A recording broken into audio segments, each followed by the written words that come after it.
On my very first day at this new corporate consulting job, I spotted a framed photo sitting on my junior coworker's desk. Holding back the absolute shock vibrating through my veins, I calmly asked who the man in the picture was. She beamed, adjusting the vintage pearls around her neck, and replied that it was her fiance Jamal, and they were getting married next month. She bragged that her future mother-in-law, Miss Loretta, was an absolute angel who had just gifted her those family heirlooms for the ceremony. I stared at the screen she proudly pushed into my face. There was my husband of 7 years, his arms wrapped tightly around a 23-year-old junior analyst. But what made my blood run ice cold was not his cheating smile. It was those pearls, my great-grandmother's pearls. The exact same pearls my mother Loretta swore were stolen in a burglary 3 years ago when I begged to wear them for my 5th wedding anniversary. I am Maya, 35 years old, and somehow still healing from wounds my family inflicted. As a secretly successful private equity chief executive, I escaped their financial toxicity, but maintained a quiet, modest facade. I did not scream. I did not throw my coffee. I simply smiled at the girl complimented the necklace and walked back to my office to initiate a sequence of events that would leave my entire family absolutely destitute. Before I continue this story, let me know where you are watching from in the comments below. Hit like and subscribe if you have ever had to stand up to family who underestimated your worth. I walked back to my office, the heavy glass doors sliding shut behind me, sealing me in a quiet, soundproof vacuum. My hands were perfectly steady as I opened my laptop. I did not shed a single tear because tears were a luxury for women who did not know how to fight back. Instead, I navigated to the social media accounts of the young, naive girl sitting just 3 doors down from me. Chloe was her name. A junior analyst who honestly thought she had secured a wealthy, successful tech entrepreneur.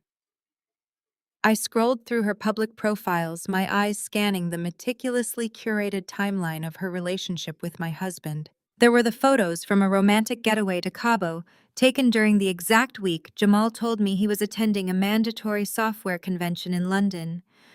There was the lavish engagement party hosted at an upscale downtown restaurant. I clicked on the engagement photos and zoomed in on the comments section. The breath physically caught in my throat. Right there beneath a picture of Jamal kissing Chloe's cheek was a comment from my mother Loretta. "Welcome to the family, sweet girl, we are so blessed to have you." Just below that, a comment from my younger sister Kendra. "The absolute perfect couple, I cannot wait for the wedding." They all knew. My own flesh and blood had sat at a table toasted to my husband's infidelity and welcomed his mistress into the fold with open arms. For 35 years, I had endured their relentless critiques and impossible standards. I was the dark-skinned, natural-haired, highly academic daughter who studied finance while Kendra won beauty pageants and married a wealthy white real estate developer named Preston. I paid my own tuition by working graveyard shifts while my parents took out second mortgages to fund Kendra's wardrobe. When I married Jamal, a man my mother deemed appropriately ambitious, I thought I had finally earned a fraction of their respect. But the vintage pearls Chloe wore told a devastatingly different story. Those pearls were brought up from the South by my great-grandmother, who worked cleaning houses in Georgia for 30 years to buy them. They were the only piece of generational wealth our family had before I secretly built my company. They were supposed to be passed down to the eldest daughter. When I asked for them, my mother looked me dead in the eye and swore the house had been burglarized. She cried fake tears over the loss. She had actually filed a false police report and committed insurance fraud just to keep me from wearing them. She stole our own family history just to drape it over the neck of the woman destroying my marriage. I opened a secure folder on my desktop and began taking screenshots. Every photo, every comment, every location tag, every timestamp. I cataloged the betrayal with the clinical precision of a corporate auditor conducting a hostile takeover. I did not leave the building immediately.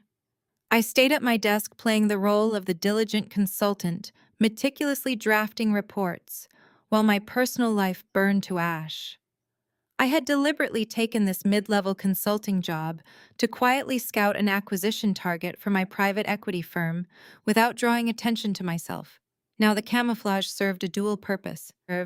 By the time I left the office and navigated the evening traffic back to the historic Brooklyn brownstone I had bought and paid for entirely on my own, my plan was fully taking shape. The heavy mahogany door clicked shut behind me, and the rich smell of roasted garlic and rosemary drifted from the kitchen. Jamal was standing at the stove pouring 2 glasses of expensive red wine. He looked up, flashing that signature charismatic smile that had once convinced me he was my safe harbor. "Hey, beautiful," he said, walking over to press a soft kiss against my forehead. "You look exhausted." Rough day at the new consulting gig. I took the wine glass from his hand, maintaining absolutely steady eye contact. "Just navigating the usual corporate challenges," I replied smoothly, keeping my voice even. "How was your day?" Jamal sighed dramatically, running a hand over his perfectly lined-up haircut. "It was intense. We are so close to securing the patent for the new application, but we hit a slight snag with the developers. It is just cash flow issues. You know how startups are. We are waiting on the Series B funding to clear, but I need to bridge the gap before Friday." He paused, looking at me with practiced vulnerability, the exact look he used to manipulate my empathy. "Maya, baby. I hate to even ask this, but could you float me 10,000 until the end of the month? It is just a temporary bridge loan. I will pay you back with interest the second the venture capital clears." 3 years ago, I would have hesitated. 3 years ago, Jamal thought I was just a mid-level consultant scraping by on a modest salary. He had absolutely no idea that the small inheritance my grandfather left me had been aggressively leveraged in the private equity sector. He did not know that the shell company I founded had grown into a billion-dollar firm, or that I sat on the board of the very venture capital groups he idolized. To Jamal, Loretta, and Kendra, I was just reliable, boring Maya. A convenient ATM when they needed cash to fund their lavish lifestyles, but never someone worthy of true respect or loyalty. I took a slow sip of my wine, letting the silence stretch just long enough to make him slightly uncomfortable. "Of course, Jamal," I said, my voice perfectly sweet. "Whatever you need to keep the business afloat, I will transfer the funds right now." His shoulders dropped in exaggerated relief. "You are a lifesaver, Maya. Seriously, I do not know what I would do without you. You are the only one who truly has my back." The hypocrisy was so toxic I could practically taste it in the back of my throat, but I kept my expression entirely neutral. I pulled out my phone and accessed my private banking portal. I did not just send him the $10,000. I routed the transfer through a specialized tracking protocol designed for forensic accounting. The moment I hit send, I opened a secure messaging app and texted Tariq, my wealth manager and closest confidant. Tariq was a financial genius who had helped me build my empire from the shadows, knowing exactly how to hide wealth from greedy relatives. The text was simple. "The bait is in the water. Track the routing numbers and trace every single account connected to Jamal. Find out exactly where my money is going." Tariq's response came back less than a minute later. "Consider it done. We will have his entire financial footprint mapped by morning." Jamal's phone pinged with the deposit notification. He smiled brightly, slipping his phone into his pocket before pulling me into a tight embrace.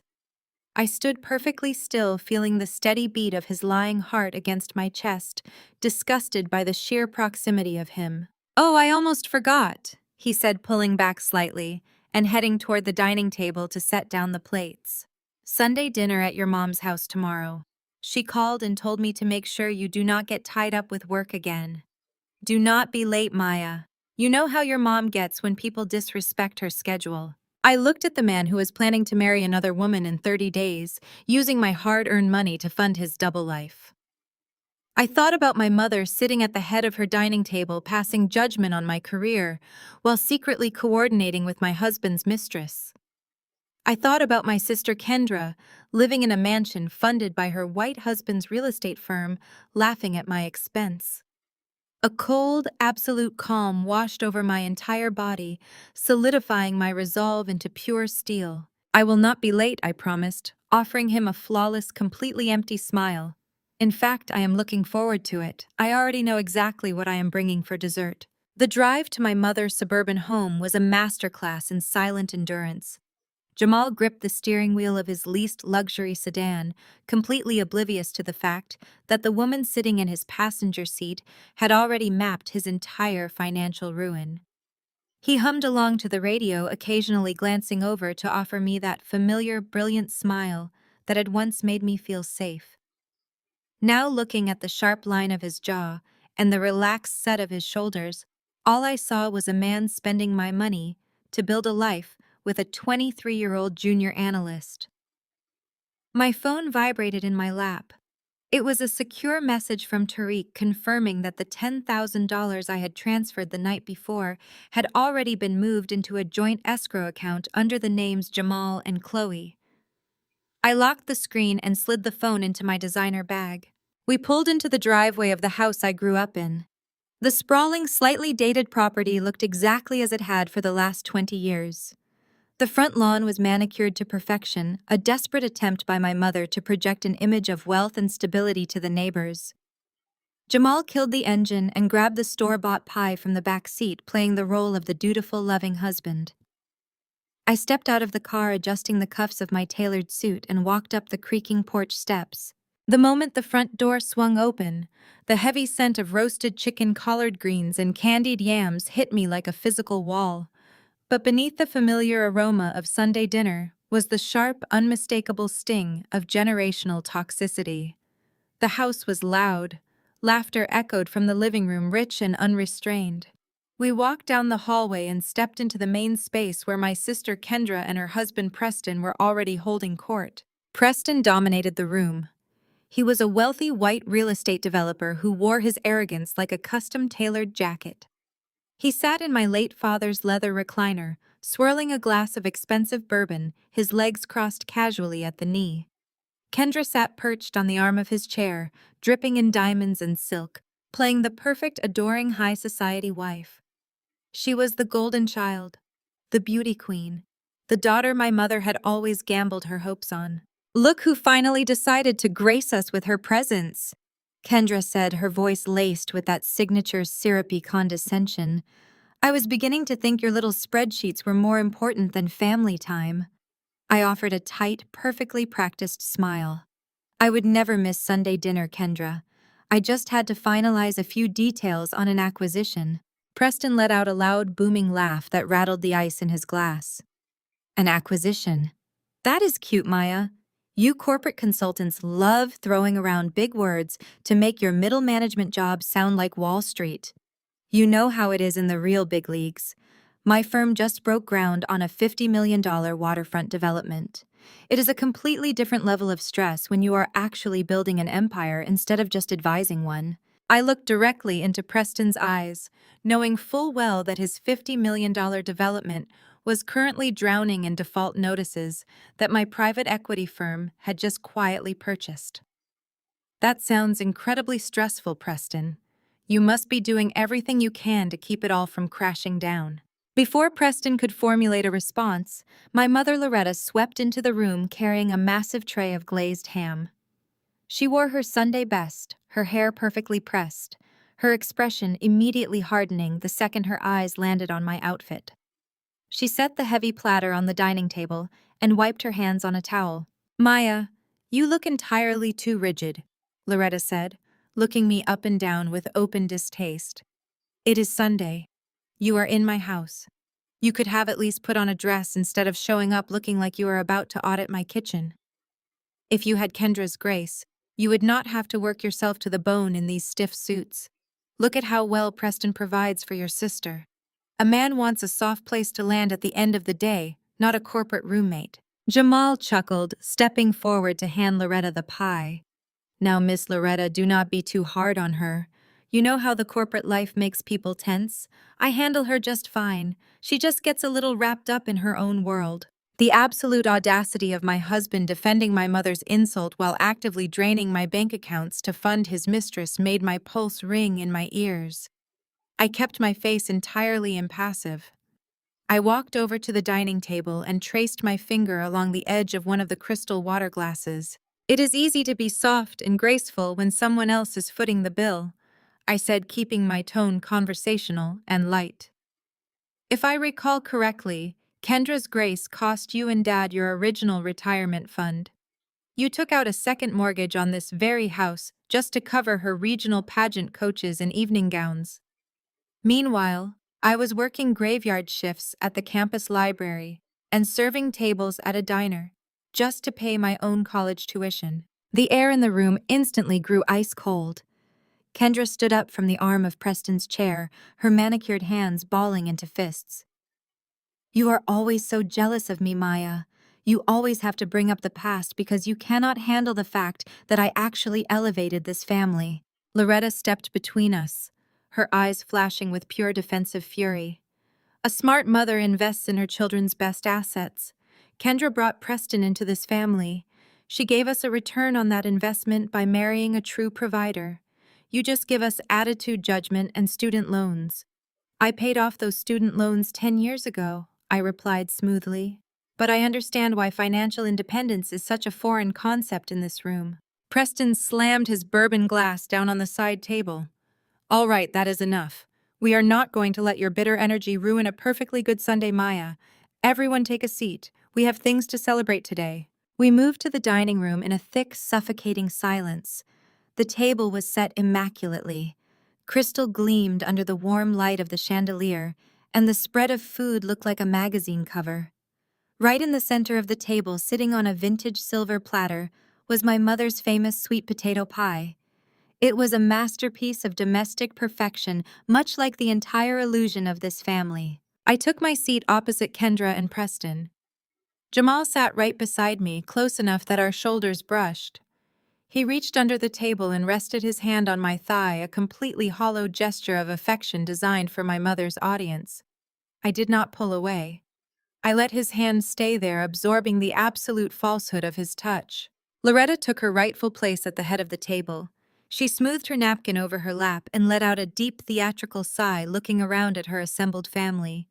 She looked at Preston with sheer adoration.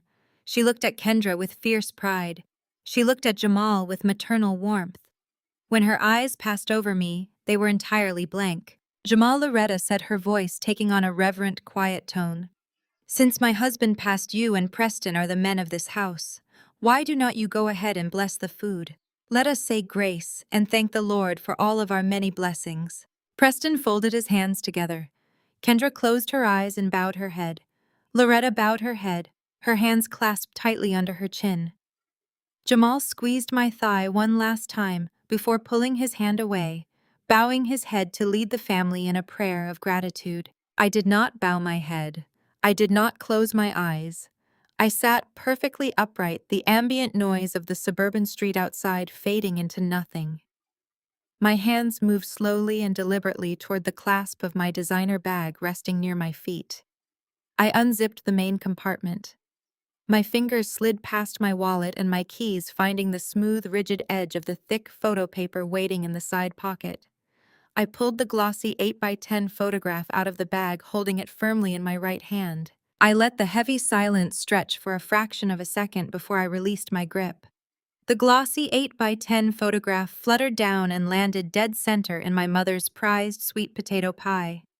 A soft, sickening squelch echoed through the dining room as the edge of the photo broke the perfectly browned crust, sinking deep into the spiced orange filling. I braced myself for the gasps. I waited for the shock, the outrage, the sudden realization that the man sitting at this very table was living a double life. I waited for my mother to demand an explanation. Instead, the room remained entirely quiet. The only sound was the ice shifting in Preston's bourbon glass. Kendra let out a loud, aggressive sigh and rolled her eyes so hard, her false lashes fluttered. Really, Maya? She crossed her arms, leaning back in her chair. You could not wait until after dessert to do your little dramatic act. You always have to make everything about you. My breath caught in my throat. I stared at my sister, then shifted my gaze to my mother. Loretta did not look horrified. She looked profoundly annoyed. She calmly reached across the table, pinched the corner of the photograph, and pulled it out of the pie.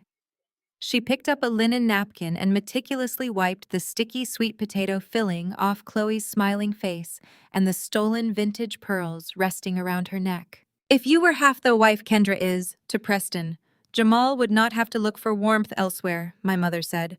Her voice was terrifyingly even, completely devoid of maternal sympathy. A man needs a home, Maya, not a corporate roommate. You brought this on yourself. The betrayal hit me with the force of a freight train. They knew. The realization washed over me cold and absolute. I looked from my mother to Kendra and finally to Jamal, who was not even pretending to look guilty. He was sitting there with a smug, self-righteous smirk on his face. You were all there. I stated, my voice steady, despite the earthquake tearing through my chest. I remembered the social media comments I had screenshotted just hours ago. The engagement party at the downtown restaurant. The group photos in Cabo. My entire family had celebrated my husband's infidelity. We went because Jamal is family, Loretta snapped, setting the cleaned photograph down on the table. And Chloe is a sweet girl who actually listens to his dreams, instead of lecturing him about spreadsheets. You are practically married to your little consulting firm. What did you expect him to do? Sit in that empty brownstone while you work yourself to death for a paycheck that barely covers your mortgage? Kendra chimed in, tossing her hair over her shoulder. Chloe actually respects him, Maya. We attended the engagement party because someone had to show him that true family supports his happiness. You did not even notice we were all in Cabo for the proposal. That just proves how checked out you are. I looked at these people, these strangers sharing my blood. I had worked 3 jobs to keep this family afloat when my father died. I had paid my own way through college so my mother could afford the mortgage. I had done everything right, played by all their rules, and they still chose the man who was actively destroying me. They did not just tolerate his betrayal, they actively facilitated it. Preston cleared his throat, clearly bored by the emotional display. He leaned forward, reaching into the inner pocket of his custom-tailored jacket. Let us keep this clean and professional, he said, tossing a thick stack of legal documents onto the table right next to the ruined pie. What is that? I asked, staring at the crisp white paper. My real estate lawyers have already drafted the separation agreement, Preston said, resting his elbows on the table and steepling his fingers. He looked at me the way a predator looks at cornered prey. We are dissolving the marriage. Jamal gets half the equity in your brownstone, and you walk away quietly. You sign the papers, transfer the deed, and we let you keep whatever is left in your little retirement accounts. I stared at him, the sheer audacity of a white man sitting in my mother's house, dictating the terms of my divorce while my family nodded in agreement. You want half my house. It is marital property. Maya Jamal finally spoke up, his voice dripping with false sympathy. I put sweat equity into that place. I deserve a fresh start with Chloe. Preston is just making sure the transition is smooth. We do not want to fight you in court. Do not make us freeze your bank accounts. Maya Preston added, a threatening edge creeping into his tone. My legal team will bury you in litigation. You do not have the resources to fight a protracted divorce. Sign the agreement, hand over the equity, and you can go back to your miserable corporate life in peace. Do not make this harder than it has to be. They thought they had me perfectly cornered. They thought they had backed the vulnerable, overworked consultant into a financial wall. They genuinely believed that the brownstone was my only asset, my only safety net. They thought they could bully me out of my home to fund Jamal's new life and pat themselves on the back for putting the arrogant, independent daughter in her place. They had absolutely no idea that the brownstone was nothing more than a decoy. They had no idea that my consulting job was a cover for scouting corporate acquisitions. And they certainly had no idea that Preston's luxury real estate firm was currently bleeding cash, desperate for a buyout from a private equity firm that I personally controlled. I looked at the separation agreement. I looked at Preston's smug face, my mother's cold judgment, my sister's gloating smile, and my husband's pathetic entitlement. I did not argue. I did not cry. I did not raise my voice to defend my honor or demand the respect I was owed. Respect from these people was entirely worthless. I slowly reached down and picked up my designer purse. I smoothed the lapels of my suit jacket and met Jamal's gaze.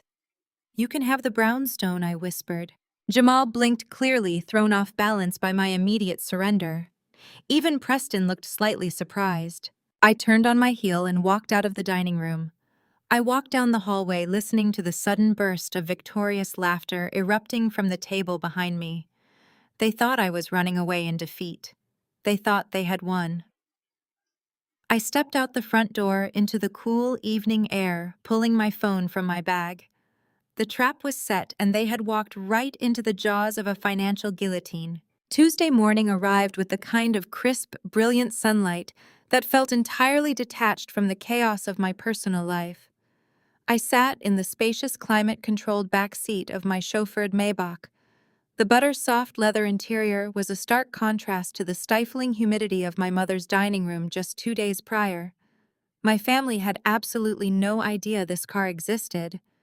To them, I was still the overworked consultant who took the subway and wore sensible shoes. They believed the fabricated life I had carefully constructed to keep their toxic entitlement at bay. The privacy partition separating me from my driver Marcus was raised. The built-in video monitor mounted on the partition flickered to life.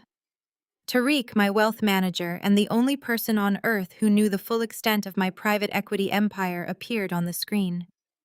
He was sitting in his corner office overlooking Manhattan, looking impeccably sharp in a charcoal suit, but his expression was unusually tense. "We have a situation," Maya Tarek said, skipping the morning pleasantries. "The bait you dropped on Sunday worked, but Preston moved faster and far more aggressively than our predictive models anticipated." I set my coffee cup in the holder and leaned forward. "Define aggressive, Tariq." He pulled up a digital document on his end and shared it to my screen. It was a property transfer deed for my Brooklyn brownstone. I scanned the lines of dense legal text until my eyes hit the signature block. My name was signed at the bottom, perfectly looping and completely fraudulent. "Preston did not just try to intimidate you with a separation agreement," Tariq explained, his voice tight with professional outrage. "His legal team utilized a forged power of attorney. They pushed an emergency transfer of the deed through a corrupt contact at the county clerk's office first thing yesterday morning. Legally speaking, as of 24 hours ago, Jamal is the sole owner of the brownstone. They circumvented standard divorce proceedings entirely." I stared at the forged signature. A cold, sharp thrill ran down my spine. Preston had just crossed the line from greedy manipulation into a federal felony. He was so desperate for capital to save his failing real estate firm that he was willing to risk prison time to liquidate my assets. Tariq typed rapidly on his keyboard. "It gets worse, Maya. The perimeter security system you had me quietly upgrade last month just tripped. I am patching the live feed to your monitor now." The screen split. On the right side, high-definition security footage of my brownstone flickered into view. There was a large commercial moving truck parked illegally blocking my driveway, and there, marching up and down the front steps of my home, were my husband, my sister Kendra, and my mother Loretta. They were carrying heavy-duty black garbage bags.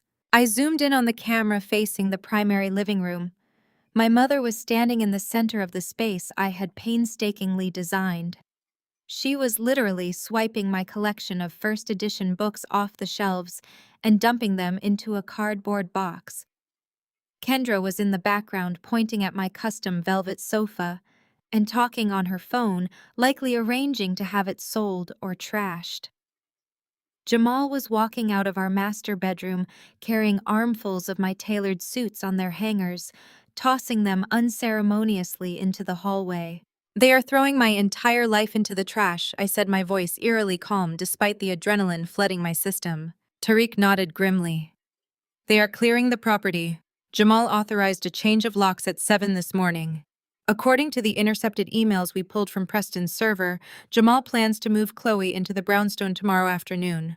Preston is preparing to pull a massive equity loan against the property by Thursday to cover his firm's margin calls. They think they completely neutralized you." The sheer entitlement radiating from the screen was breathtaking. My mother had always punished me for outshining Kendra, and now she was actively participating in the dismantling of my home. She was helping my cheating husband clear space for his 23-year-old mistress. It was the ultimate erasure. They wanted to wipe away every trace of my hard work so they could feast on the spoils. Say the word, Maya, Tariq said, breaking through my thoughts. I have the police on standby. We can have units at the brownstone in 4 minutes. We have them on breaking and entering grand larceny and wire fraud. I can have Preston disbarred and Jamal in handcuffs before lunch. I watched my sister laugh on the security feed as she carelessly dropped one of my crystal vases, letting it shatter on the hardwood floor. Calling the police would be the standard response. It would be the expected rational reaction. But involving the authorities now would only freeze the situation. It would drag the dispute into the slow, grueling machinery of the criminal justice system. They would hire defense attorneys post-bail and spend years playing the victims in court. They would find a way to spin the narrative, painting me as the vindictive corporate wife trying to destroy her family over a misunderstanding. No, I said softly. Tariq paused, his hands freezing over his keyboard. Maya, they are destroying your property. They forged a federal document. I know exactly what they did, I replied.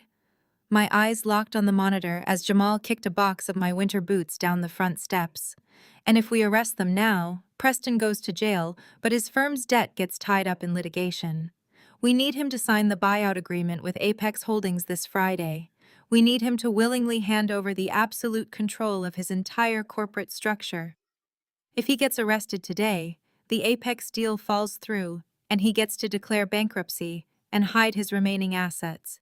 Tariq let out a slow breath, the realization dawning on him. You want him to finish stealing the brownstone. I want him to feel invincible, I corrected. I want Preston to leverage that forged deed. I want him to sign that collateral over to Apex Holdings, not realizing that Apex Holdings is just a shadow corporation owned entirely by me. The brownstone is heavily mortgaged anyway. It was always a decoy asset. Let them have the decoy. Let them swallow the poison hook. Tariq shook his head, a mixture of disbelief and deep respect washing over his face.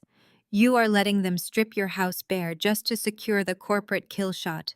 They cannot take anything from me that actually matters, Tariq. I leaned back against the leather seat. Do not call the police. Do not flag the forged deed yet. Let the transaction process. Let Preston believe he secured the funding to save his sinking ship. Understood, Tariq said, his fingers flying across the keys to cancel the police alert. What is your play for this morning? Do you want me to route you to the corporate office?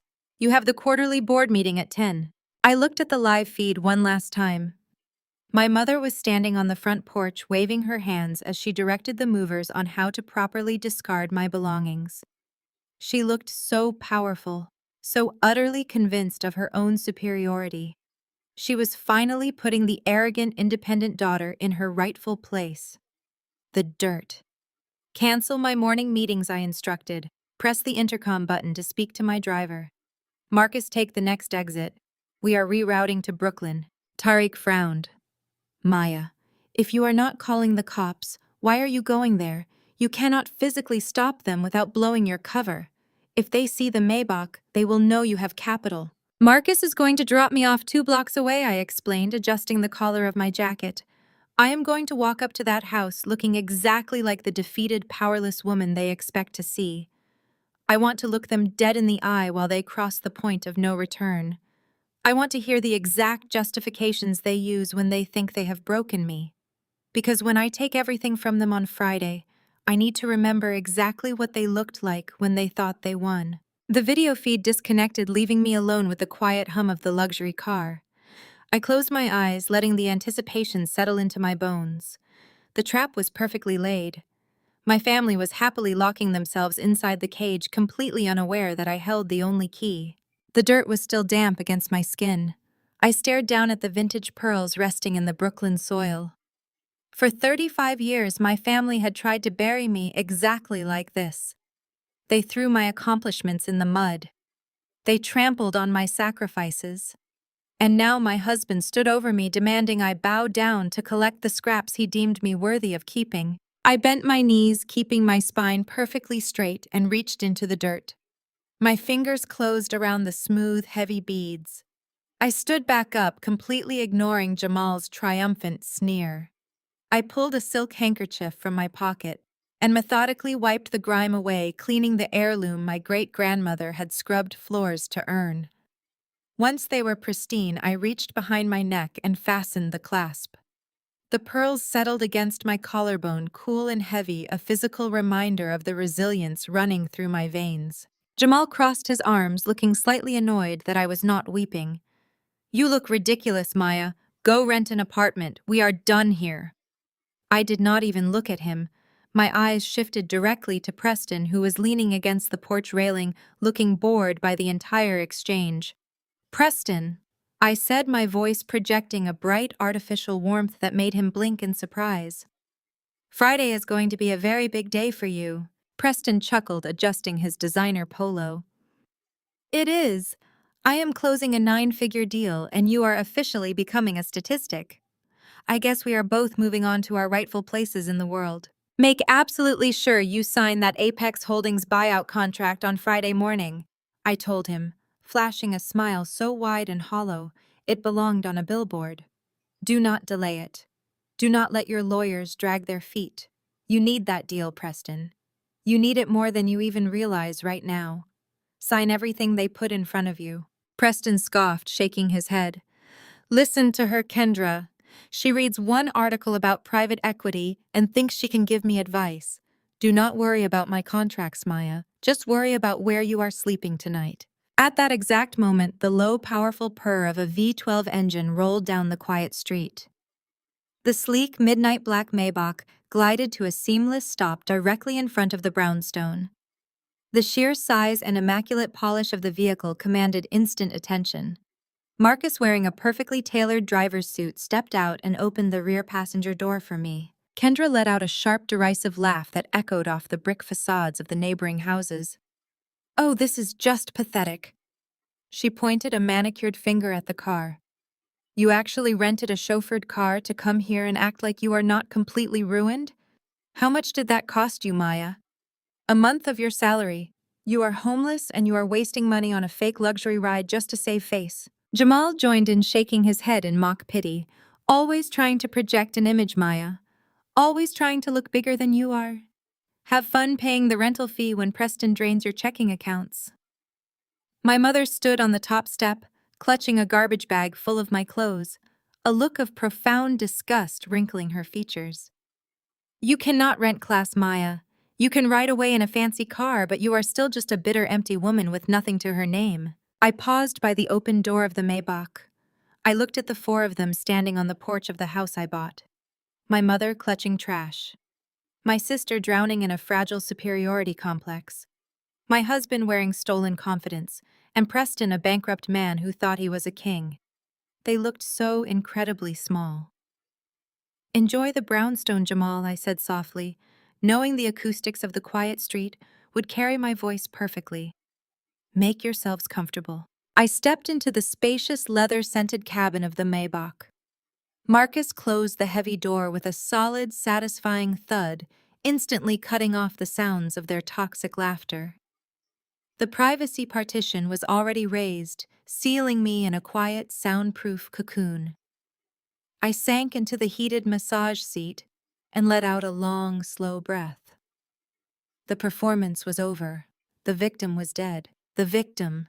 The high-definition monitor on the partition blinked to life and Tariq's face appeared.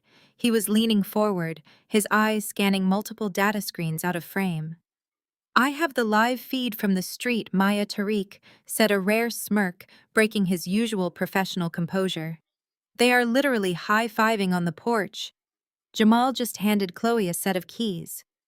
"She pulled up in a taxi right after you got in the car. They are moving her in right now." "Let them celebrate," I replied, pouring myself a glass of sparkling water from the chilled console. "They just did all the heavy lifting for us. Preston has the forged deed and Jamal thinks he just secured a free house." Tariq tapped his keyboard. Preston's legal team just filed the preliminary paperwork with the county clerk. They are officially using the forged deed of your brownstone to pad his firm's asset portfolio. He is desperately trying to inflate his net worth to make his balance sheet look healthy for the Apex Holdings audit team. It was the exact fatal error I had calculated. Preston was so arrogant and so desperate to secure the buyout that he did not even question how easily I surrendered the house. He assumed I was too weak to fight, so he immediately tied the stolen equity of the brownstone directly to his failing corporate structure. By merging my asset with his toxic debt, he linked their fates completely. If Preston went down, Jamal went down with him. "What is the status of Preston's creditors?" I asked, watching the Brooklyn streets roll by through the tinted windows. "They are circling like sharks," Tariq confirmed, pulling up a financial chart on my screen. He has missed 3 consecutive payments on his commercial development loans. The banks were preparing to issue default notices this morning. The only reason they paused is because Preston's lawyers sent them a letter of intent regarding the Apex Holdings buyout. He promised them full repayment by Friday afternoon once the Apex capital clears. He is literally surviving on borrowed time and a forged deed. I set my glass down. And he believes Apex Holdings is going to save him. He is absolutely convinced, Tariq said, chuckling darkly. His legal team has been negotiating with our proxy lawyers for 2 weeks. They think Apex is a massive faceless conglomerate looking to acquire struggling real estate portfolios for quick rehabilitation. Preston thinks he outsmarted Wall Street. He thinks he is getting a golden parachute. I looked down at the vintage pearls resting against my chest. My great-grandmother had worked her fingers to the bone for these. My mother had lied and committed insurance fraud to take them from me. Jamal had thrown them in the dirt. They represented every ounce of disrespect this family had ever shown me. "Tariq," I said, my voice dropping to a low, lethal register. "It is time. Initiate the final phase." Tariq sat up completely straight, all traces of humor vanishing from his face. He became the ruthless financial operator I had hired to manage my billion-dollar empire. Understood. Executing hostile takeover protocols now. I watched the monitor as Tariq's hands moved with lightning speed across his console. This was not a game of emotions. This was corporate warfare. By operating through Apex Holdings, my shadow corporation, I had remained completely invisible. Preston was negotiating with my lawyers, offering up all of his financial vulnerabilities, completely unaware that he was handing the blueprints of his destruction directly to his sister-in-law. "I am authorizing the immediate purchase of all Preston's outstanding commercial debt." Tariq narrated, his eyes tracking the data flow. "We are buying it from his original lenders at a premium. The banks are thrilled to offload the toxic assets. They are signing over the rights right now." I watched a progress bar inch across the screen. Every percentage point represented another nail in Preston's coffin. By purchasing his debt, Apex Holdings was no longer just a potential buyer. We were becoming his sole creditor. He would owe everything to us. "Transfer complete," Tariq announced, his voice ringing with absolute finality. "The debt has been officially acquired and consolidated." I leaned forward, my reflection caught in the dark screen of the monitor. "Confirm the status, Tariq." Tariq looked directly into his camera. "It is done, Maya. Apex Holdings has just successfully purchased 100% of Preston's corporate and personal debt. You are officially his sole creditor. You own the mortgages on his properties. You own the liens on his developments. You own his firm." The trap had snapped shut with bone-crushing force. Preston was no longer waiting for a buyout. He was waiting for an execution. And Jamal, by illegally attaching his name to the brownstone and handing the equity to Preston, was now legally entangled in the exact same massive web of debt. "Prepare the final contracts for Friday morning," I instructed, a cold smile finally reaching my eyes. Let Preston walk into that boardroom thinking he is walking away a rich man. Let him sign his entire life away. I want to be the one sitting across the table when he realizes he just sold his soul to the woman he told to pack her bags. The heavy mahogany double doors of Preston's executive boardroom were thick enough to muffle the sounds of a standard business meeting. but they were no match for the sheer unrestrained volume of my family's arrogance. It was Friday afternoon, exactly 72 hours since they had celebrated my supposed downfall on the front porch of my Brooklyn brownstone. I stood perfectly still in the shadowed antechamber just outside the boardroom, the plush carpet absorbing the sound of my designer heels. Beside me stood Tariq, holding a sleek digital tablet, his face a mask of predatory anticipation. Behind us stood 5 of the most ruthless corporate litigators in Manhattan, all wearing matching expressions of clinical detachment. Tariq tapped the screen of his tablet, and the wireless earpiece resting discreetly in my right ear crackled to life. Preston had insisted on hosting the final buyout closing at his own firm to project a lingering sense of power and control. What he did not know was that Tariq had sent an advanced tech team into the building under the guise of an Apex Holdings security audit. They had seamlessly compromised the boardroom's internal communication system. I did not just have to imagine their celebration. I was listening to a crystal-clear high-definition live feed of their absolute delusion. The sharp celebratory pop of a champagne cork echoed directly into my ear, followed immediately by cheers and the delicate clinking of crystal flutes. To the real estate deal of the century, Preston boomed his voice echoing off the paneled walls. To walking through the fire and coming out holding all the gold. They said the market was drying up. They said the federal regulators were going to lock us down by the end of the quarter. But here we are, gentlemen. A 9-figure buyout from Apex Holdings, a completely clean balance sheet, and a fresh injection of capital that sets this family up for generations. I heard Kendra let out a squeal of pure materialistic delight. I knew Preston would figure it out. She bragged, her voice laced with that familiar, syrupy entitlement. I already called the broker back about that 10,000 square foot estate in Greenwich. I told him to pull the listing and prepare the closing documents. We are upgrading, Mom. The country club is going to absolutely die when they see the property lines. It even has a private equestrian facility. Loretta's voice filtered through the earpiece, thick with maternal pride and toxic validation. It is exactly what you deserve, sweetie. A smart woman aligns herself with a true provider. Preston handled his business like a real man. He did what needed to be done to protect this family. That is what a patriarch does. He does not let temporary setbacks destroy his empire. A temporary setback was a fascinating way to describe $40 million of toxic debt and an impending federal indictment for wire fraud. But my mother had always possessed a remarkable talent for rewriting reality to suit her preferences. Jamal chiming in was the sound that finally made the corners of my mouth curve upward into a cold, hollow smile. I have to admit, Preston Jamal said, his tone dripping with sycophantic admiration. Pulling that equity out of Maya's brownstone was a genius maneuver. Chloe and I spent all day Wednesday redecorating the master bedroom. It is amazing how much better the place feels without all of Maya's stiff, rigid energy draining the life out of the room. We threw out the last of her depressing corporate suits yesterday. Preston chuckled, a wet, arrogant sound. It was dead capital, Jamal. Maya was just sitting on it, completely oblivious to how leverage actually works in the big leagues. She honestly thought she could just hand over the keys and walk away to lick her wounds. She did not even fight the separation agreement.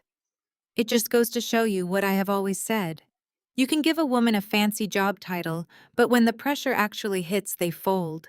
She did not have the killer instinct. You cannot teach killer instinct, Loretta agreed smoothly. Maya always thought her little consulting job made her superior to us. She judged Kendra. She judged Jamal. She thought her independence made her untouchable.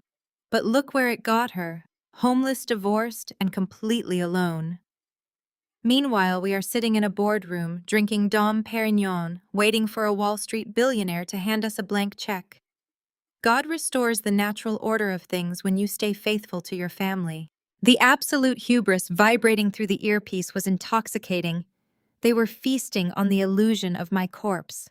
They had used a forged power of attorney to illegally transfer my deed, committed bank fraud to leverage a loan against my property, and were now casually drinking champagne to celebrate avoiding federal prison.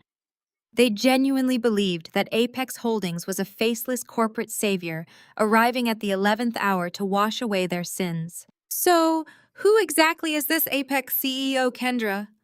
asked, the sound of her sipping her champagne clearly audible. "You have been negotiating with their lawyers for weeks, Preston, but you have never actually met the guy running the show. Is he some ancient billionaire looking for a legacy project?" Preston sighed, the sound of a man attempting to sound deeply knowledgeable about a trap he had entirely failed to spot. Apex Holdings is a ghost corporation, baby. They operate through proxy firms and offshore holding companies. The CEO is notoriously reclusive. No public photos, no press releases, no social media footprint. But that is how the real power players operate. They let their money do the talking. The lawyer said the CEO personally reviewed the buyout terms and loved the aggressive restructuring I proposed. He recognizes my genius. He knows I am the kind of asset manager he needs to integrate into his wider portfolio. Tariq caught my eye in the dim lighting of the antechamber. He checked his heavy silver wristwatch and gave me a single sharp nod. The designated meeting time had officially arrived. I reached up and pulled the wireless earpiece out, handing it to Tariq. I did not need to hear them through a hidden microphone anymore. I was ready to hear the panic in the physical air. I smoothed the lapels of my dark, impeccably tailored suit. I reached up and let my fingers brush against the cool, smooth surface of my great-grandmother's pearls, resting securely around my neck. They were a physical anchor, a reminder of the generational theft I was about to permanently rectify. "Let us go meet the man of the hour," I said softly. Tariq signaled the legal team. The 5 lawyers formed a perfect, intimidating wedge behind us. I stepped forward, grasping the polished brass handles of the heavy mahogany double doors. I did not knock. I did not hesitate. I pushed the doors open with a violent, resounding crack that echoed like a gunshot through the sprawling boardroom. The scene inside froze instantly. It was a flawless, beautiful portrait of interrupted greed. Preston was standing at the head of the massive conference table, holding a crystal champagne flute mid-air, his mouth still slightly open from whatever arrogant statement he had been about to make. Kendra was lounging in a leather executive chair, her legs crossed, a catalog for luxury estates resting in her lap. Loretta was standing by the floor-to-ceiling windows, admiring the sweeping view of the city skyline. Jamal was leaning against the polished wood of the wet bar, smiling comfortably. The moment they registered my presence, the atmosphere in the room shattered into a million jagged pieces of confusion. Maya Preston barked, slamming his champagne flute down onto the table so hard the crystal nearly fractured. "What the hell are you doing here? How did you even get past the security desk? This is a private corporate floor." Loretta took a step forward, her face twisting into a mask of immediate, aggressive disdain. "Have you completely lost your mind?" she demanded, pointing a rigid finger at the door. "You are trespassing. Preston is about to close the biggest financial deal of his life with a major private equity firm. You cannot just waltz in here because you are bitter about losing your house." Kendra let out a harsh, mocking laugh, tossing her estate catalog onto the table. Oh my God, she actually came to beg. She realized Jamal has the brownstone and she has nothing, so she came here to beg Preston for a handout from the buyout money. This is beyond pathetic, Maya. Have some dignity and leave before the Apex executives arrive and see this embarrassing display.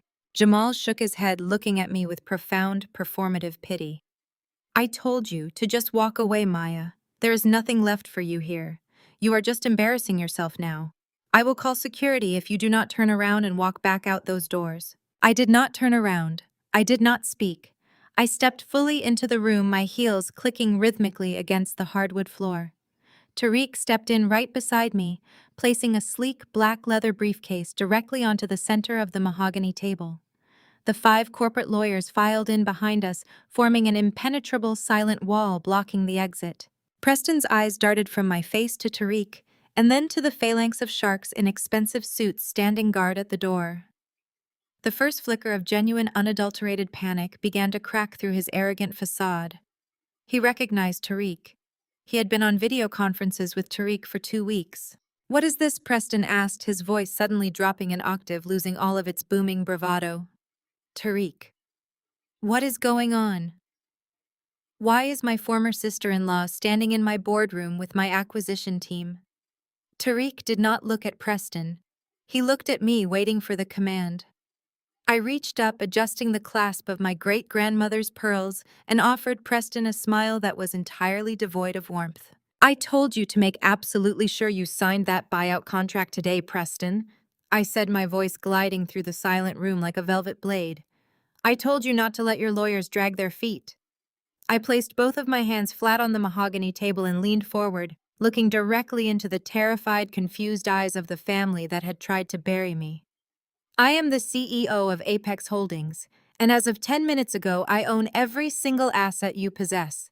Kendra's shrill voice shattered the stunned silence, echoing off the expensive mahogany panels. "Get her out of here. She is a psychotic stalker." She lunged toward the console phone in the center of the conference table, her diamond bracelets clanking violently against the polished wood. She jabbed the button for the reception desk with a trembling finger. "Security. Get a full detail up to the executive suite right now.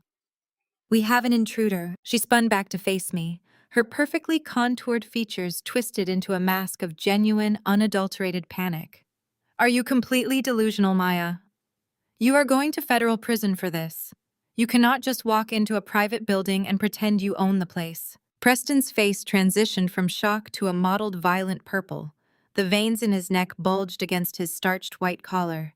He ignored me completely and took an aggressive step toward Tariq, jabbing his finger in the air.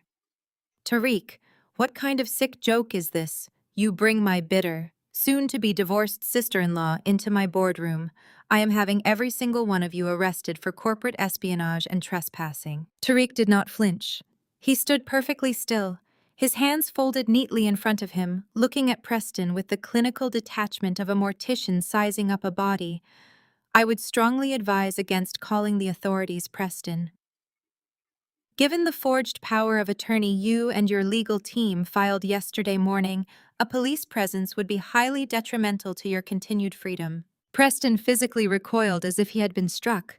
The color drained out of his face in a rush, leaving his skin a sickening shade of gray.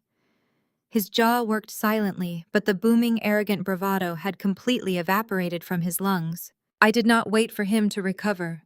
I ignored Kendra's shrieking. I ignored the stunned, open-mouthed stare of my mother and my husband. I simply walked forward. My heels struck the hardwood floor with rhythmic, unrelenting precision.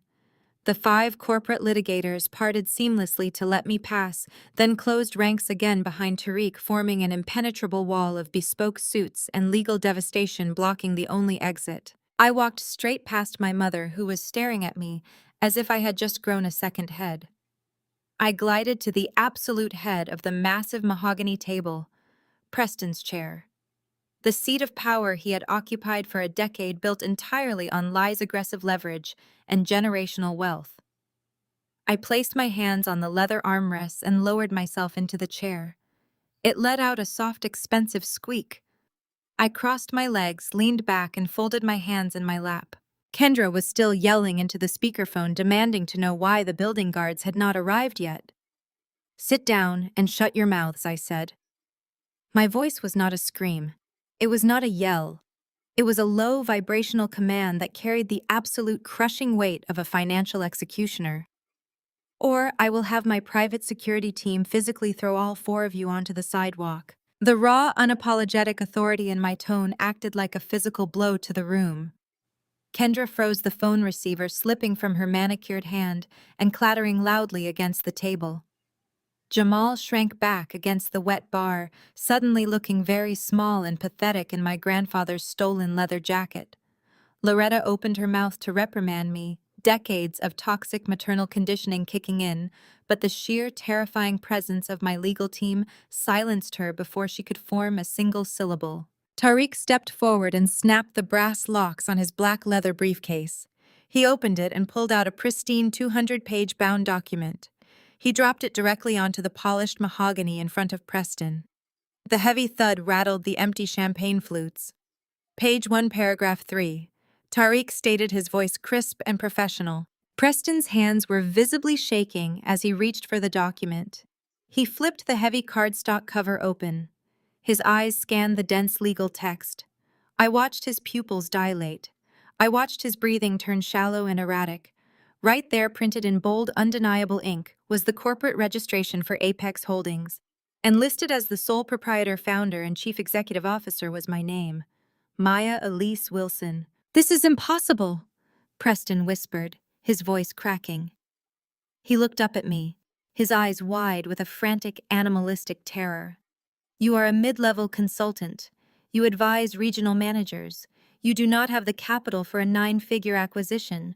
You do not have the infrastructure." "I leveraged my original inheritance 10 years ago, Preston," I replied, my voice smooth as glass. "While you were busy blowing your family's money on flashy cars, country club memberships, and waterfront developments that were destined to fail, I was aggressively trading in the private equity sector. I built a billion-dollar fund entirely from the shadows. You spent the last 5 years laughing at my modest suits and my spreadsheets. You told me I did not have the killer instinct. Those spreadsheets you mocked, they were mapping your entire financial ruin." Loretta stepped forward, her hands clutching the edges of her designer handbag so tightly her knuckles turned white. The arrogant matriarch who had just been celebrating my demise was now looking at me with a desperate, calculating panic. "Maya, stop this embarrassing game right now. You are upset about Jamal.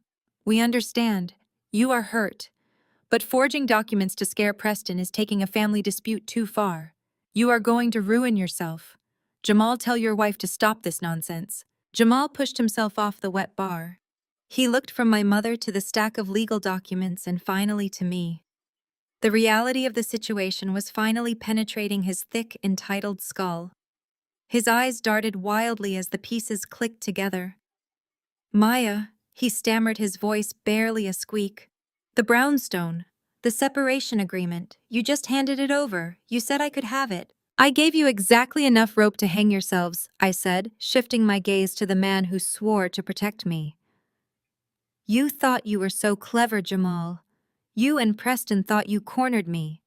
But the moment you utilized that forged power of attorney to transfer the deed to the brownstone, and the moment Preston used that stolen equity to secure his bridge loan, you legally linked your assets.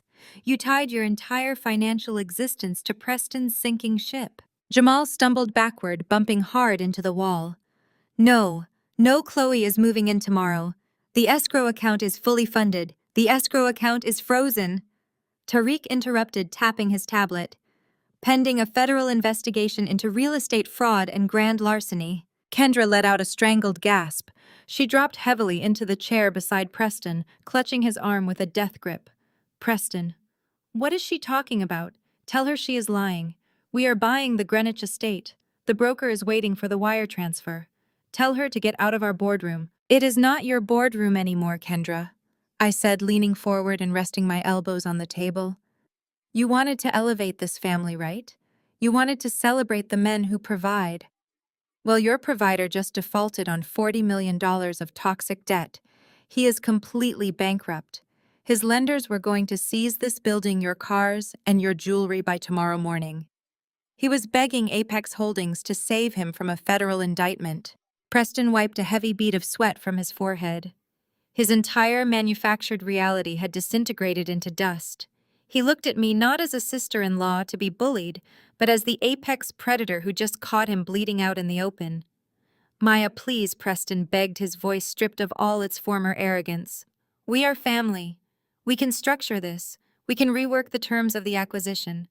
Just sign the buyout. Save the firm." I looked Preston dead in the eye, savoring the absolute intoxicating desperation radiating from his pores. "You thought Apex Holdings was going to wipe your slate clean.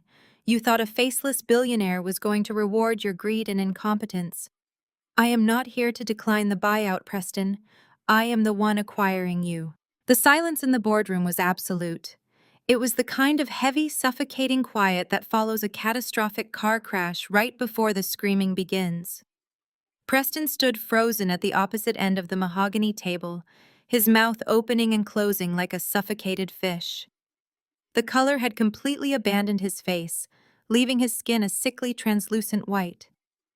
He looked down at the heavy document Tariq had dropped in front of him, then back up at me, unable to process the reality of his own destruction. Tariq did not wait for Preston to formulate a coherent sentence. Moving with the fluid, calculated precision of a predator, Tariq reached into his briefcase and withdrew 3 more identical leather-bound dossiers. He walked around the perimeter of the massive table, handing one to Kendra, one to Loretta, and finally one to Jamal. The thick cardstock covers landed against the polished wood with a synchronized rhythmic thud. "Read them," I commanded, my voice projecting effortlessly across the room. "I want every single one of you to understand exactly what is happening today. There will be no misunderstandings. There will be no false hope." Preston's trembling hands finally gripped the edges of his dossier. He flipped it open. His eyes began darting frantically across the first page, scanning the itemized list of his firm's liabilities. I watched his throat swallow hard. "What you are looking at, Preston, is a complete inventory of your financial soul," I said, leaning back into the luxurious leather of his former chair. "For the past 3 years, while you were lecturing me at Sunday dinners about my lack of killer instinct, I was quietly buying up every single piece of your toxic debt. I did not just stumble into this. I orchestrated it. Every time you defaulted on a commercial loan, my shadow corporations were there to purchase the paper from the bank. Every time you took out a high-interest bridge loan to cover your reckless real estate developments, I was the anonymous backer supplying the capital." Preston flipped to the second page, his breathing becoming shallow and erratic. "This is illegal." He choked out, his voice a pathetic rasp. "You cannot act as a shadow lender and then launch a hostile takeover. This is a conflict of interest." "It is perfectly legal," Tariq interjected smoothly, stepping back to my side. Apex Holdings operated entirely within the boundaries of corporate acquisition law.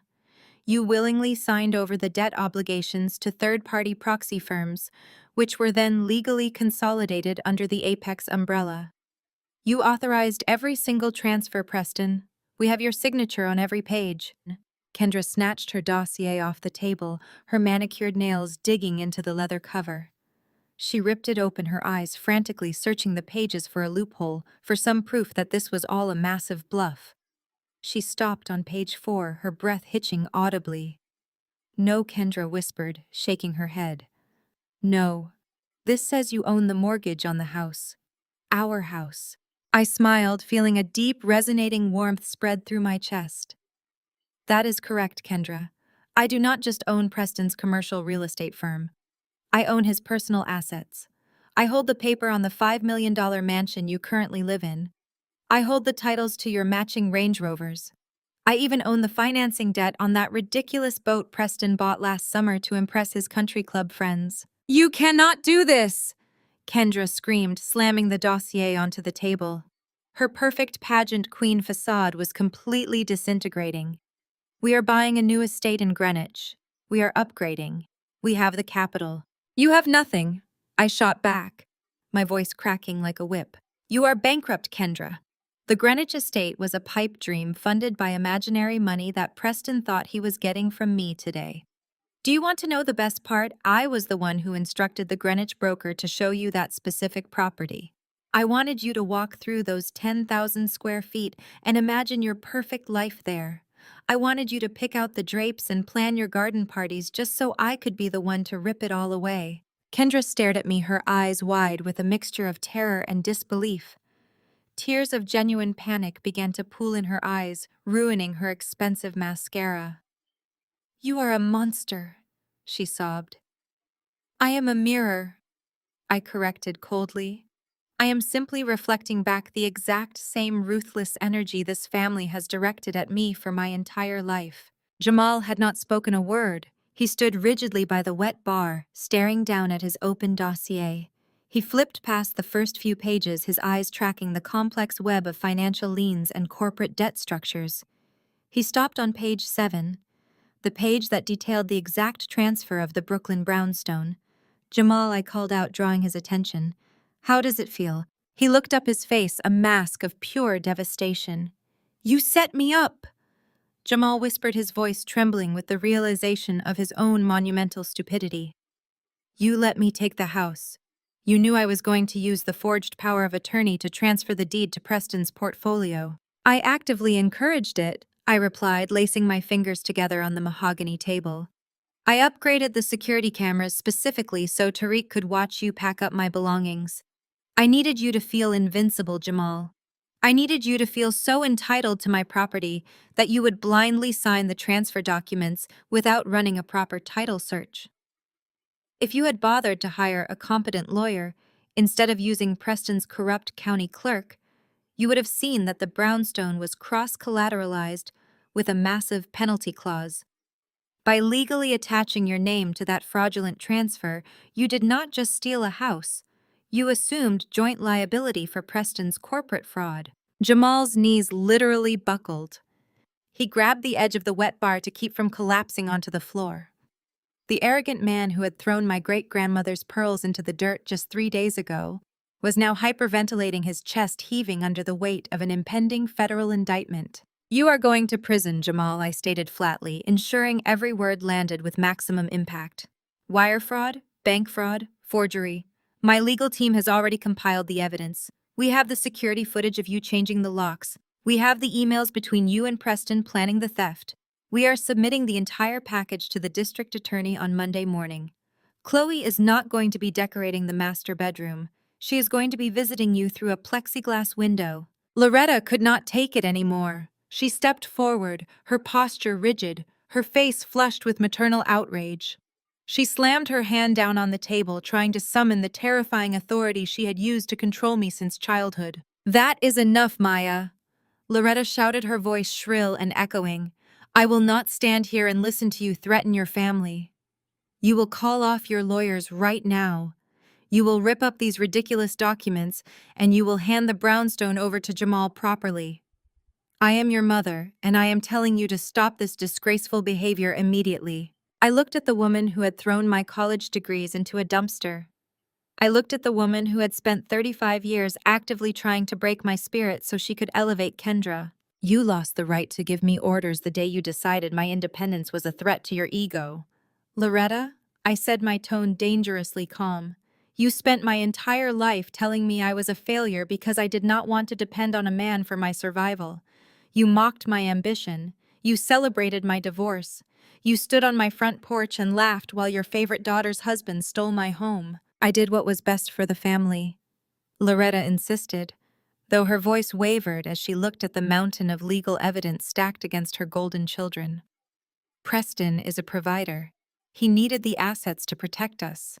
You are just being vindictive. I am being thorough, I replied. Loretta looked down at her own dossier. She had not opened it yet. Her hands were shaking too badly to break the seal. She looked up at me, her eyes scanning the expensive tailoring of my suit, the phalanx of corporate lawyers standing behind me, and the absolute, unshakable power radiating from my position at the head of the table. The illusion of my financial incompetence had completely shattered, leaving her grappling with a terrifying new reality. Where Loretta stammered, her voice suddenly small and fragile. Where did you get this kind of money? How could you possibly afford to buy out a $50 million firm? I leaned forward, resting my chin on my steepled hands. I looked into my mother's terrified eyes, ready to dismantle the final pillar of their arrogance piece by bloody piece. I held my mother's terrified gaze for a long, agonizing moment. I let the silence stretch, allowing the crushing weight of her new reality to press down on her chest. Loretta had spent her entire life worshiping at the altar of wealth and status, and now the daughter she had deemed worthless was sitting on the throne she so desperately coveted. She had asked where I got the money, but before I could explain the intricate beauty of my decade-long financial ascension, the fragile alliance holding my family together violently snapped. Survival is a fascinating instinct. It strips away all pretense of loyalty and exposes the raw, ugly truth of a person's character. Jamal pushed himself away from the wet bar. His face was slick with a fresh layer of cold sweat. The arrogant smirk he had worn on my front steps 3 days ago had completely melted away, replaced by the frantic, wide-eyed look of a cornered animal. Maya, listen to me. Jamal started, his voice cracking as he took a cautious step toward the mahogany table. He held his hands up in a pathetic, placating gesture. This whole thing with the deed, this was never my idea. You have to believe me. I did not want to touch your brownstone. I knew it was wrong. Preston's head snapped up, his face twisted with absolute fury. You lying, spineless rat! Preston spat out, his voice thick with disbelief. You literally asked for my lawyer's contact information. You were bragging about kicking her out. Jamal completely ignored Preston, keeping his desperate eyes locked entirely on me. He walked closer, stopping just a few feet from the head of the table. He was trying to summon the old charm, the smooth-talking persona that had kept me paying his bills for 5 years. Preston manipulated me, Maya. Jamal's voice dropped to a pleading, intimate register. He told me you were hiding assets.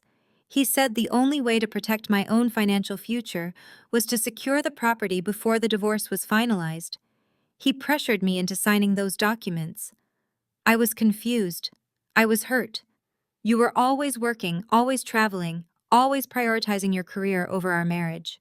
I felt abandoned. I sat perfectly still, my expression carved from ice. Go on, Jamal. Explain to me how my 60-hour work weeks forced you to forge federal documents. It was a midlife crisis, Jamal said, his words spilling out in a rushing, frantic waterfall. Chloe means absolutely nothing to me. She was just a distraction because I was so incredibly lonely. I missed you, Maya. I missed my wife.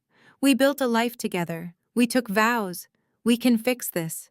You do not have to burn everything down. You are angry, and you have every right to be. But we can go to counseling. I will drop the divorce. I will tear up the separation agreement.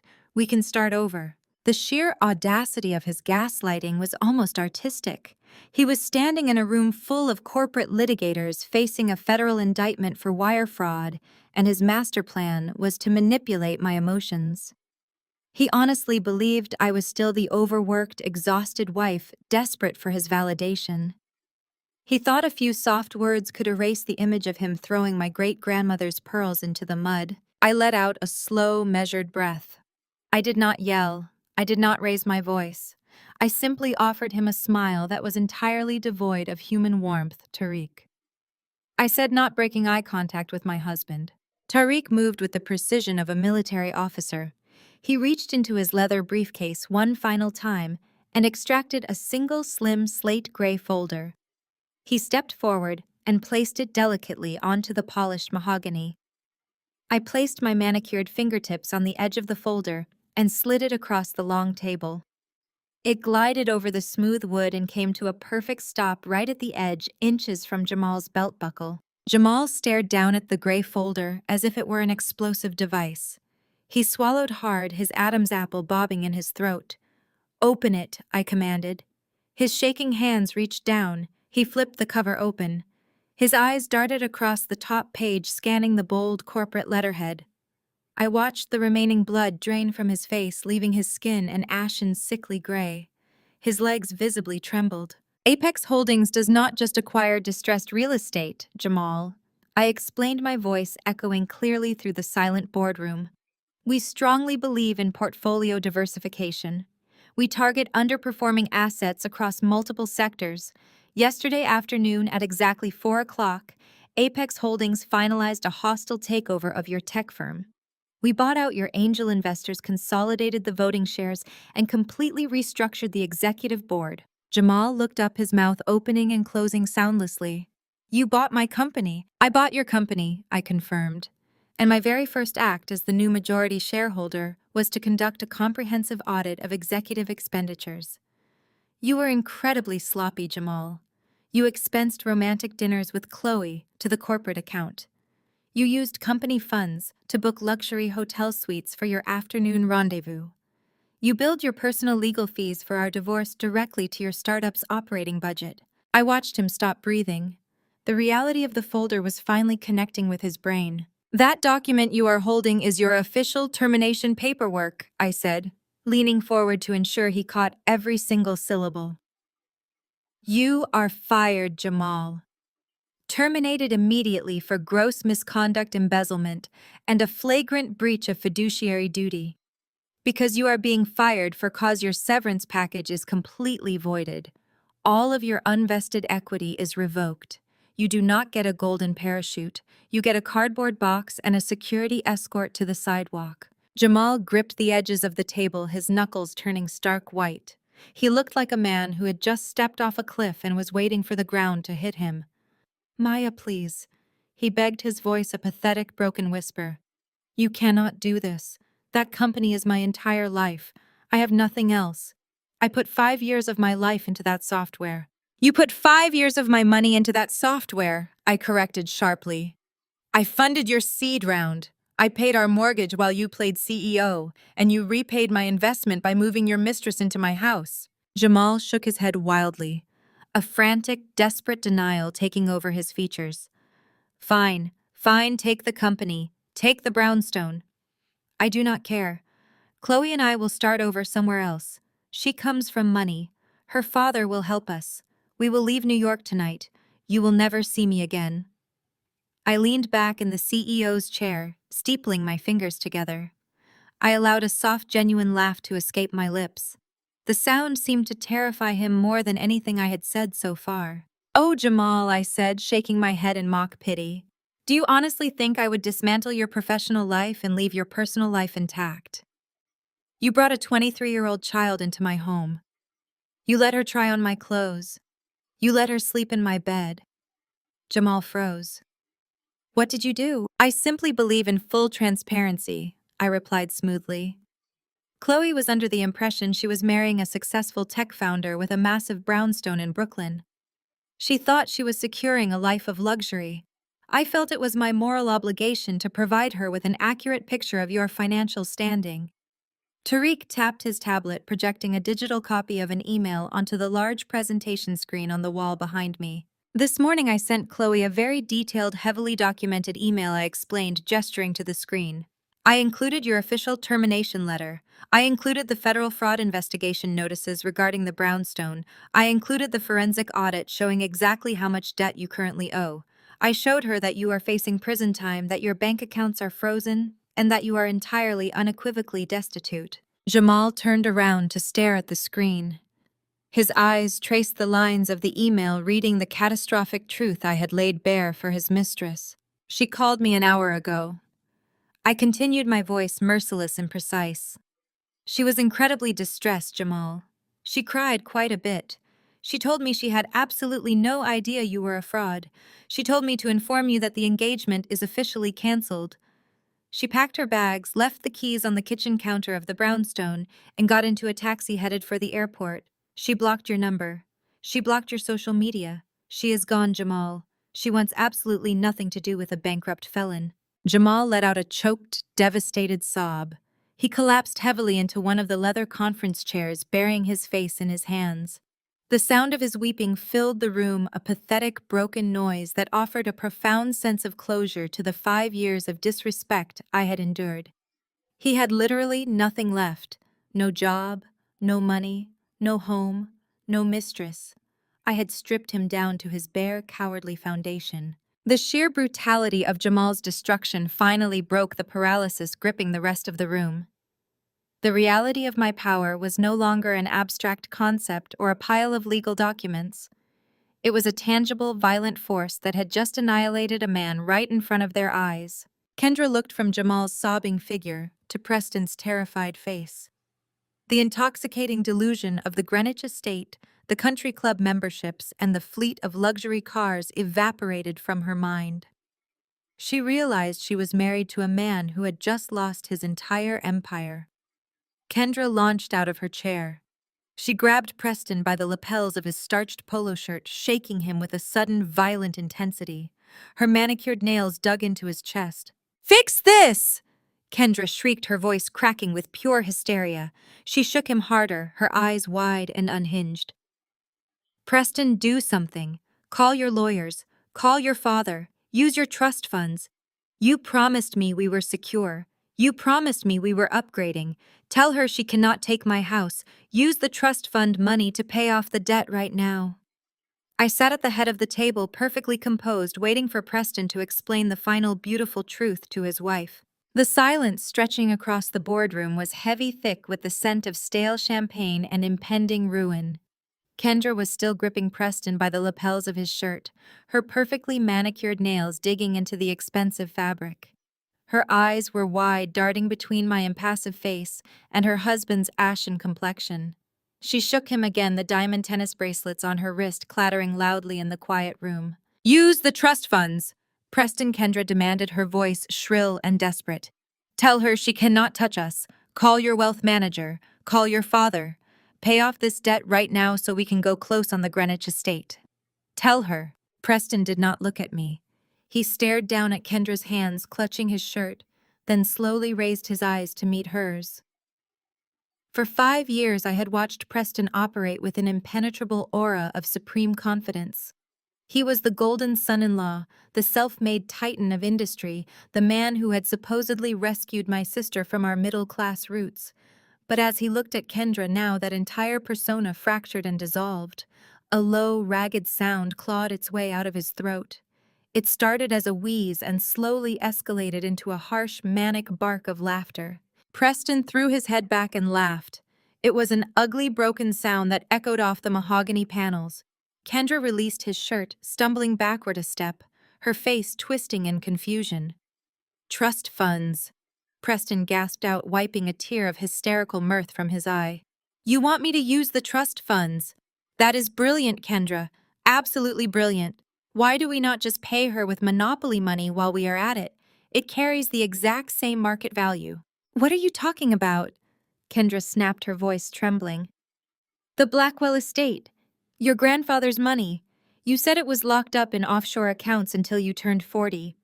You said we were liquidating it this year." Preston stopped laughing. The manic energy vanished, replaced instantly by a cold, venomous sneer. He took a step toward his wife, invading her space, towering over her. "There is no Blackwell estate, Kendra. There is no offshore account. There is no grandfather with old money. My father was a regional manager for a paper supply company in Ohio. He left me a timeshare in Boca Raton and $30,000 in credit card debt. That is my generational wealth." Kendra's mouth fell open. She looked as though she had been physically struck. "You lied to me," she whispered. "You told my mother your family practically owned the Upper East Side. You told us you were building a legacy portfolio." Preston's face twisted with absolute disgust. He jabbed a finger toward Loretta, who was standing paralyzed by the floor-to-ceiling windows. "I lied to you." "You want to talk about lying, Kendra? Let us talk about your mother. Let us talk about the brilliant, aristocratic Loretta." "Preston, shut your mouth right now," Loretta commanded, her voice cracking with sudden, raw terror. She took a step forward, raising a trembling hand. "Do not say another word in front of Maya. Do not give her the satisfaction." Preston ignored her completely. He did not care about family loyalty or saving face anymore. The ship was sinking, and he was determined to drag everyone down into the freezing water with him. "When I met you, Kendra, your mother invited me to lunch at the Oak Ridge Country Club," Preston spat out, pacing the length of the boardroom. "She sat across from me, sipping expensive wine and spinning this beautiful, intricate fairy tale. She told me about the massive trust accounts she had set up for you. She told me about the lucrative stock portfolios your late father had left behind. She implied that marrying you meant marrying into a quiet, untouchable fortune. She made it sound like you were a princess waiting to merge kingdoms." Kendra looked at our mother, her eyes wide with shock. "Mom?" "It was a complete fabrication," Preston roared, slamming his fist onto the leather dossier Tariq had given him. "There was no trust fund. There was no stock portfolio. Your mother was paying for that country club membership using 3 different credit cards. She remortgaged the family house just to pay for your absurd, lavish wedding because she thought she was securing a billionaire son-in-law. She set a trap. She faked an entire pedigree to lock me down because she thought I was swimming in cash." "You told me you were a real estate mogul!" Loretta shrieked, abandoning all pretense of maternal dignity. "You drove a Bentley to our house. You wore bespoke suits. You promised me you would take care of my daughter and elevate this family. You presented yourself as a titan. I was an over-leveraged developer trying to float a sinking company," Preston yelled back, the veins in his neck bulging. I leased that Bentley. I put those suits on a corporate line of credit. I needed a massive infusion of capital to save my first commercial project. I married Kendra because you practically guaranteed me access to a hidden family fortune. I thought I was marrying a safety net. I thought I was securing the capital I needed to survive. The sheer transactional rot of their entire existence was finally laid bare under the harsh fluorescent lights of the boardroom. They had spent years looking down on my honest, grueling work while they played a pathetic game of financial chicken. Preston had faked being rich to attract a wealthy wife. Loretta had faked being wealthy to secure a rich husband for her favorite daughter. They had built an entire marriage, an entire social identity on a foundation of mutual parasitic deception. They were two leeches who had attached themselves to each other only to realize neither of them had any blood left to give. "You used me!" Kendra screamed, her voice breaking as tears finally spilled over her cheeks. "You never loved me. You just wanted money that did not even exist. You dragged me into this fake life. You let me plan a future in Greenwich knowing we were broke. You let me brag to my friends. You made me look like a fool. You are a fool, Kendra." Preston sneered, looking her up and down with visceral repulsion. "You are a spoiled, entitled child who contributes absolutely nothing to society. You spend your days shopping with money I had to borrow at predatory interest rates just to maintain this pathetic illusion. Do you know how exhausting it is to pretend to be a king when your queen is actively draining the treasury to buy designer shoes? I spent every waking hour trying to keep the banks from foreclosing on our house, and you complained that the landscaping service was not arriving early enough in the morning. You are a parasite." Kendra slapped him. The sound cracked sharply through the room. Preston did not even flinch. He simply smiled, a cold, dead smile. "Hit me all you want, Kendra. It does not change the math. We are done. This marriage is over. My firm is gone. The house is gone. The cars are gone. You can take your fake aristocratic mother and go live in a studio apartment somewhere. I am filing for bankruptcy and walking away." "You cannot walk away," I interjected, my voice cutting cleanly through their screaming match. Preston and Kendra both froze, turning to look at me sitting at the head of the table. I had been watching them tear each other apart with the quiet fascination of a scientist observing a chemical reaction. "You cannot file for bankruptcy to escape this, Preston," I explained, tapping the slate gray folder in front of Jamal. "Tariq ensured that your personal assets are fully cross-collateralized with your corporate debt. And since I am now your sole creditor, I will not be approving any restructuring plans. I will be seizing the assets directly. The cars, the house, the offshore accounts you thought were hidden. I am taking all of it to satisfy the outstanding balances. You are not walking away from this. You are being liquidated." Preston stared at me, the final remnants of his fight draining out of his posture. He slumped into one of the empty chairs, putting his head in his hands, completely defeated. Kendra backed away from him, wrapping her arms around her stomach, sobbing uncontrollably as the reality of her new, impoverished existence crashed down upon her. Jamal remained glued to the wet bar, watching the entire exchange in silent horror. He had just lost his tech firm, his mistress, and his home, but seeing Preston broken so thoroughly seemed to terrify him even more. He realized there was no escape hatch. There was no secret fund to save them.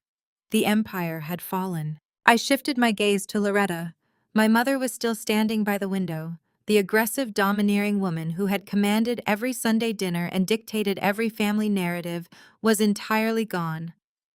In her place stood a terrified, aging woman whose entire social standing had just been incinerated. I watched the realization wash over her features.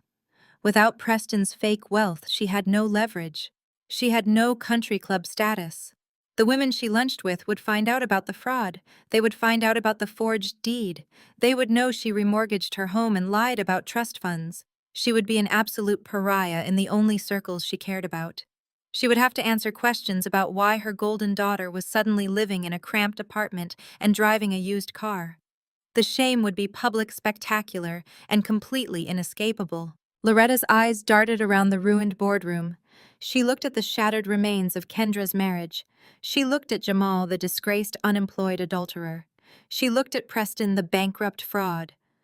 Finally, her eyes landed on me. I sat in the CEO's chair flanked by elite corporate lawyers, and my wealth manager, holding the absolute power of life and death over their financial futures. I was the scapegoat. I was the daughter she had mocked, dismissed, and actively tried to destroy. I was the woman she had told to pack her bags and leave because failures did not belong in her family. And now I was her only remaining lifeline. Loretta took a slow, trembling step away from the window. She straightened her posture, smoothing the front of her designer dress, forcing her features into a pathetic approximation of maternal warmth. She walked toward my end of the table, her eyes wide, shining with unshed, desperate tears. "Maya, sweetheart." Loretta began, her voice quivering with a sickeningly sweet, entirely fabricated affection. She reached her hands out toward me, bridging the physical distance as she prepared to play the only card she had left. "Maya, please, you have to listen to me." I looked down at the trembling hand my mother extended toward me. It was the same hand that had slapped me across the face when I was 16 for daring to apply to an Ivy League university instead of a local community college. It was the same hand that had pointed to the door when she told me my ambition was a repulsive trait that would leave me dying alone. I did not reach out to take it. I simply stared at her outstretched fingers until she slowly, awkwardly pulled her hand back to her chest. "We are family," Maya Loretta pleaded, her voice cracking as she took another hesitant step forward. Her eyes darted frantically between my stoic face and the cold, unyielding wall of corporate lawyers standing behind me. "We have had our disagreements. I know I have been hard on you. But I am your mother. I carried you. I raised you. You cannot do this to us. You cannot wipe out everything we have." "You do not have anything, Loretta," I replied, my voice smooth and devoid of any emotional fluctuation. "That is the entire point of this meeting. Preston just confessed that he is bankrupt. You just had your fraudulent financial history exposed to the entire room. You are not losing your assets today. You are just losing the ability to pretend you ever had them." Loretta's breath hitched. She looked over her shoulder at Kendra, who was still slumped in her chair, weeping silently into her hands. She looked at Preston, who was staring blankly at the mahogany table, entirely checked out of the reality he had created. She looked at Jamal, who was physically shaking by the wet bar, waiting for the federal authorities to arrive. The illusion was dead. There was no one left to manipulate. There was no one left to bully. Suddenly, Loretta let out a loud, agonizing wail. Her knees buckled. The proud, arrogant matriarch who had terrorized our family for decades collapsed entirely, her knees hitting the solid hardwood floor with a heavy, sickening thud. Kendra gasped, but she did not move from her chair to help her. Preston did not even blink. Jamal looked away, too consumed by his own impending prison sentence to care about the woman who had helped him orchestrate my ruin. "Maya, please," Loretta cried out, her voice echoing shrilly off the expensive wood paneling. She crawled forward on her knees, her designer dress bunching up awkwardly around her legs. She reached out and grabbed the hem of my tailored blazer, her hands gripping the fabric with desperate, white-knuckled strength. "You are my flesh and blood," she sobbed, burying her face against my legs. Tears and expensive foundation stained my trousers. "You cannot do this. The Lord says to forgive. He commands us to show mercy to our transgressors. You are a good Christian woman, Maya.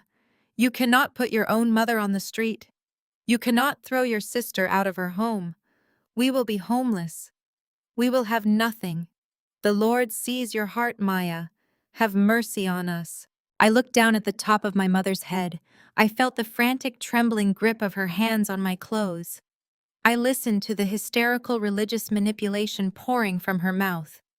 For 35 years, that exact tone, that exact combination of guilt and divine threat had been enough to bring me to heel.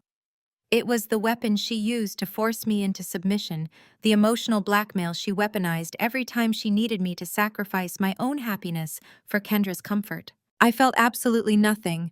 The well of daughterly obligation had run completely dry. I reached down, grasped my mother's wrists, and physically pried her hands off my clothing. I stepped back, forcing her to fall forward onto her hands and knees. Get up, Loretta, I commanded. The cold, absolute authority in my voice snapped through the room like a gunshot. Loretta froze, her face hovering inches from the floor. She slowly pushed herself up, remaining on her knees, staring at me with wide, terrified eyes. Stand up, I repeated, my tone leaving absolutely no room for negotiation. You are going to look me in the eye when I speak to you. Trembling, Loretta grabbed the edge of the heavy conference table and hauled herself to her feet. Her breathing was ragged. Her perfect hair was in disarray. She looked like a hollow, terrified shell of the woman who had walked into this boardroom 20 minutes ago. I smoothed the front of my blazer, adjusting the cuffs of my sleeves with deliberate, meticulous care.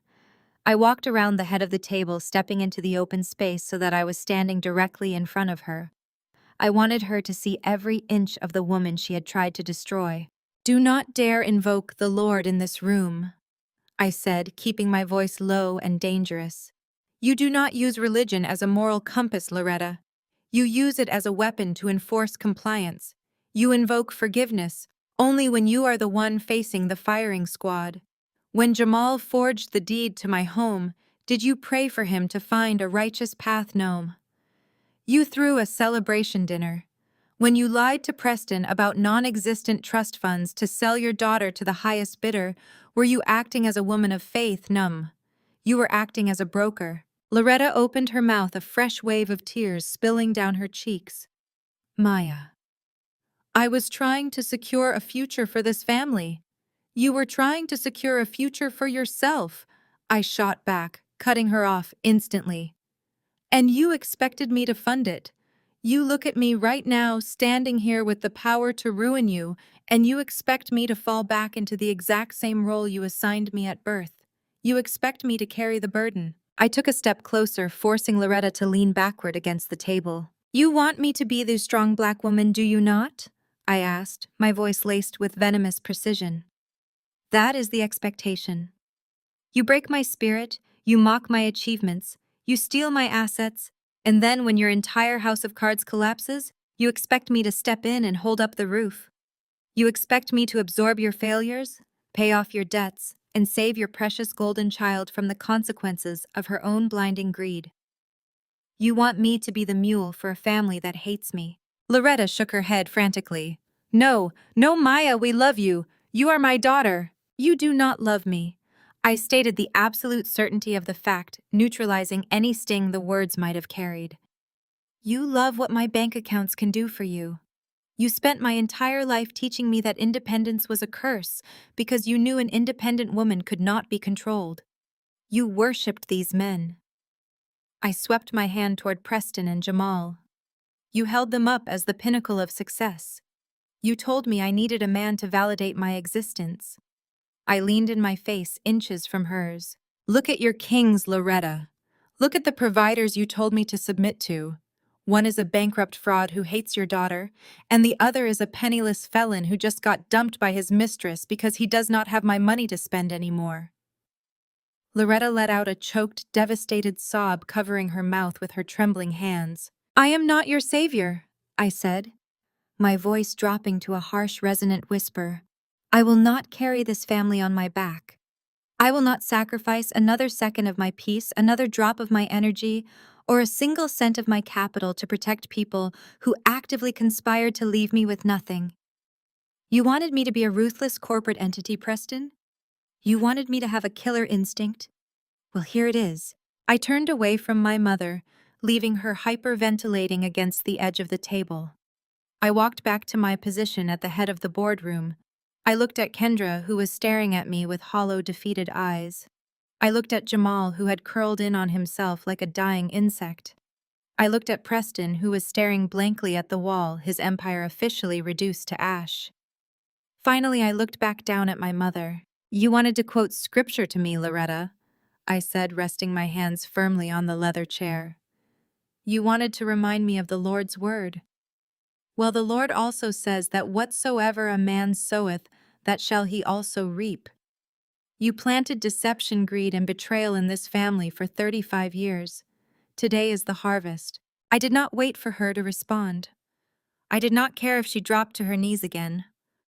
I turned my head slightly, looking over my shoulder at the man who had stood by my side while I orchestrated the absolute destruction of my abusers. Tariq, I said, my voice ringing out with final, undeniable authority. Tariq stepped forward, his posture impeccable, a tablet held firmly in his hand. Yes, Mrs. Wilson. Execute the foreclosures.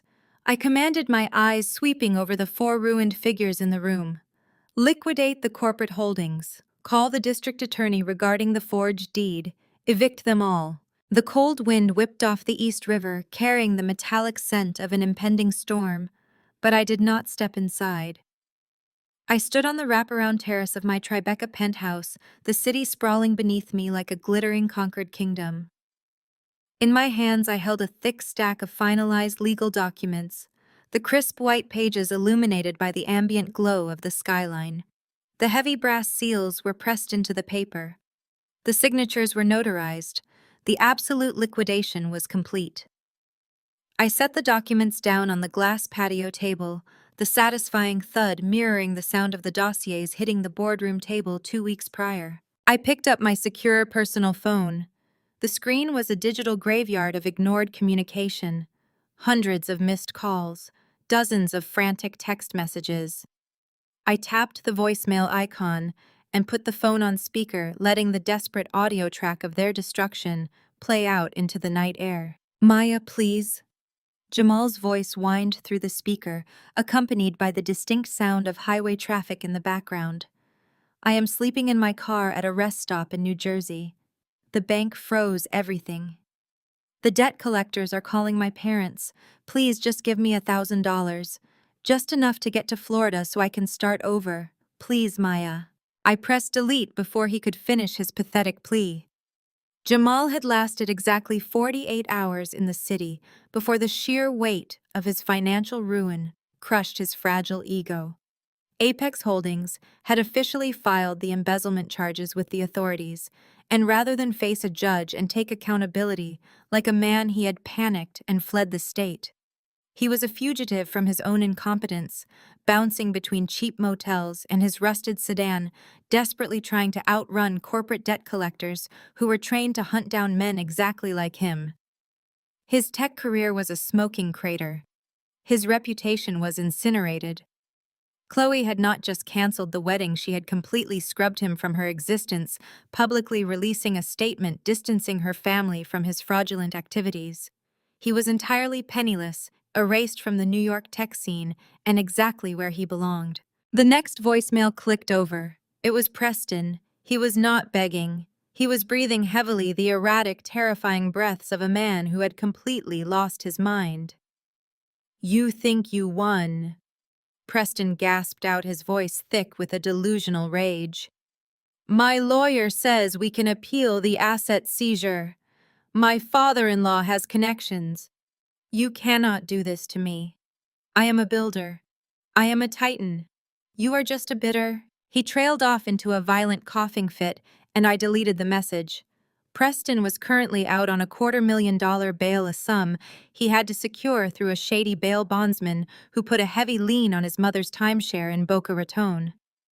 The district attorney had not just taken the case, they had made an absolute spectacle out of him. The federal indictment for wire fraud, bank fraud, and real estate manipulation had hit the financial news networks by Tuesday morning. The state regulatory board had permanently revoked his broker's license within 48 hours. He was barred from ever operating in the commercial real estate sector again. The local country club had publicly revoked his membership. The man who had mocked my modest suits and my spreadsheets was now spending his days sitting in a cheap, fluorescent-lit public defender's office, facing a minimum of 7 to 10 years in a federal penitentiary. His empire of dirt had washed away in the rain. The third voicemail was a shrill, hysterical sobbing. "Maya, I cannot do this," Kendra wept, her voice high-pitched and frantic. "I cannot live like this. The neighbors are staring at me. My manager at the boutique yelled at me for being 10 minutes late. You have to buy the house back. You have to give it back. I am your sister. You cannot let me live in this tiny box." I smiled, feeling the icy wind pull at my hair. The absolute poetic justice of Kendra's current existence was almost too exquisite to articulate. Once Tariq executed the eviction notice on the $5 million mansion, the bank seized everything inside to satisfy Preston's mountainous debts. Her designer clothes, the imported Italian furniture, the fleet of luxury vehicles, all of it was cataloged and auctioned off to the highest bidder. With no marketable skills, a useless degree, and a husband facing federal prison, Kendra had been forcefully ejected from high society. She was currently renting a cramped two-bedroom vinyl-sided house in a deeply unfashionable working-class suburb of New Jersey. The woman who used to complain that the professional landscaping service at her mansion was not arriving early enough in the morning was now working 35 hours a week, folding sweaters at a mid-level retail chain just to pay her utility bills. Every single day, she had to clock in, wear a cheap polyester uniform, and serve the exact same demographic of middle-class women she had spent her entire life mocking. The illusion of her superiority had been shattered, leaving her to face the terrifying reality that she was entirely unremarkable. And then there was my mother, the architect of the entire toxic dynamic, the woman who had built her self-worth on a foundation of lies, manipulation, and the systematic destruction of my self-esteem. The voicemails from Loretta had stopped 3 days ago. At first, she had tried the religious guilt, leaving long, weeping messages about forgiveness and family duty. Then she had tried anger, threatening to publicly shame me. Then finally, she had tried to bargain, offering to publicly apologize, offering to host a family dinner to smooth things over, offering anything to stop the social bleeding. When I ignored every single attempt, she went entirely silent. I knew that silence was not surrender. It was desperation calibrating its next frantic move. Loretta was a woman who fed on control, and right now she was starving. A soft, urgent chime from my phone broke the quiet night. It was not another voicemail. It was a direct encrypted line from my private security detail stationed at the lobby of the Apex Holdings corporate tower downtown. I accepted the call, pressing the phone to my ear. "Report," I said, my voice crisp and commanding against the chilling wind. "Mrs. Wilson," the deep professional voice of my head of security echoed through the speaker. "We have a situation at the main plaza. It has started raining heavily down here, and there is a woman refusing to leave the perimeter. She does not have an appointment, and she is actively trying to bypass the front desk protocols. Have building security remove her from the property," I replied, pulling my trench coat tighter around my shoulders. "We attempted a peaceful escort off the premises, ma'am." The security chief continued, his tone perfectly steady. She became highly agitated. "She is completely soaked, standing near the glass revolving doors, and she is telling anyone who walks by that she is your mother. She says she is not leaving this plaza until you come down and face her. She is creating a public disturbance." I looked out over the glittering Manhattan skyline. The rain had just started to fall here in Tribeca, pattering gently against the glass railing of the balcony. Loretta was standing in the freezing rain, stripped of her country club dignity, stripped of her fake wealth, causing a scene on a public sidewalk, just to beg for an audience with the daughter she threw away. She was entirely broken, relying on the sheer embarrassment of a public spectacle to force my hand. For my entire life, the mere threat of Loretta creating a public scene would have sent me into a spiral of anxiety. I would have folded immediately, rushing to pacify her, terrified of the social embarrassment she weaponized so effectively. I would have apologized for things I did not do just to maintain the fragile peace of our household. But as I looked down at the documents on the table, I felt no anxiety. I felt no residual fear of my mother's wrath. She had played her final card, assuming the maternal bond still held some invisible sway over my actions. She fundamentally misunderstood the woman she had created. The fire she had used to burn me had simply forged me into something impenetrable. I picked up the legal documents, tapped them into a neat stack, and walked back inside my penthouse. I was not going downtown to rescue her from the storm. "Keep her outside," I instructed the security chief, my voice entirely devoid of mercy. "Do not let her pass the glass doors. I am on my way." The high-speed elevator dropped smoothly from the penthouse, a silent, frictionless plummet through the steel and glass spine of the Apex Holdings Tower. I watched the digital floor indicator flash downward. 50, 40, 30. With every floor I descended, I felt a lifetime of toxic conditioning shedding from my shoulders like dead weight. For 35 years, the mere thought of my mother waiting for me, angry or disappointed, would have sent a spike of pure adrenaline straight into my heart. I would have spent this elevator ride hyperventilating, desperately calculating apologies, rehearsing excuses, and figuring out exactly how to make myself smaller so Loretta could feel large. Not tonight. Tonight, my heart rate was a steady, rhythmic drum. I was not a frightened daughter being summoned by an angry matriarch. I was the executioner arriving to survey the gallows. The elevator doors chimed and slid open, revealing the cavernous white marble expanse of the main corporate lobby. It was a fortress of modern wealth, all polished stone, harsh angles, and glowing security consoles. The overnight guards, 3 massive men in tailored dark suits, immediately straightened as I stepped out. The chief of security gave me a curt, respectful nod. He gestured toward the colossal revolving glass doors at the front entrance. Beyond the glass, the city was being battered by a vicious, unyielding storm. Rain lashed against the reinforced panes in heavy, aggressive sheets, distorting the glow of the streetlights into blurry streaks of yellow and red. The wind howled against the building, a low, continuous roar that could not penetrate the thick, soundproofed glass. And there she was, Loretta.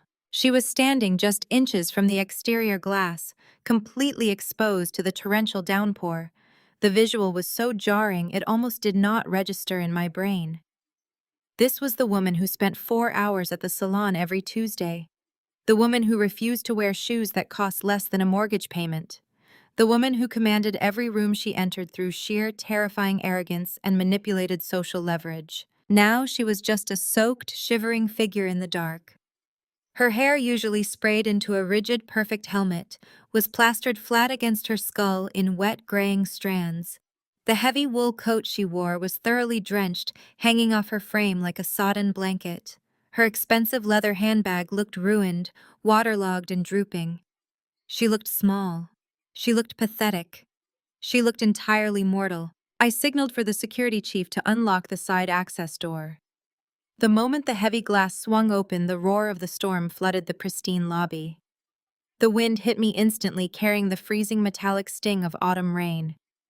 I stepped out onto the granite threshold, remaining perfectly dry beneath the massive illuminated overhang that shielded the entrance of my building. I stood with my hands resting in the pockets of my trench coat, watching her. Loretta saw me. Her eyes widened, wild and bloodshot, completely devoid of their usual calculating sharpness. She stumbled forward, her soaked shoes slipping slightly on the wet pavement. She stopped just at the edge of the overhang, shivering violently, her chest heaving as she gasped for freezing air. "Maya," she choked out. The sound was half swallowed by a crack of thunder, but I heard the absolute raw desperation in her throat.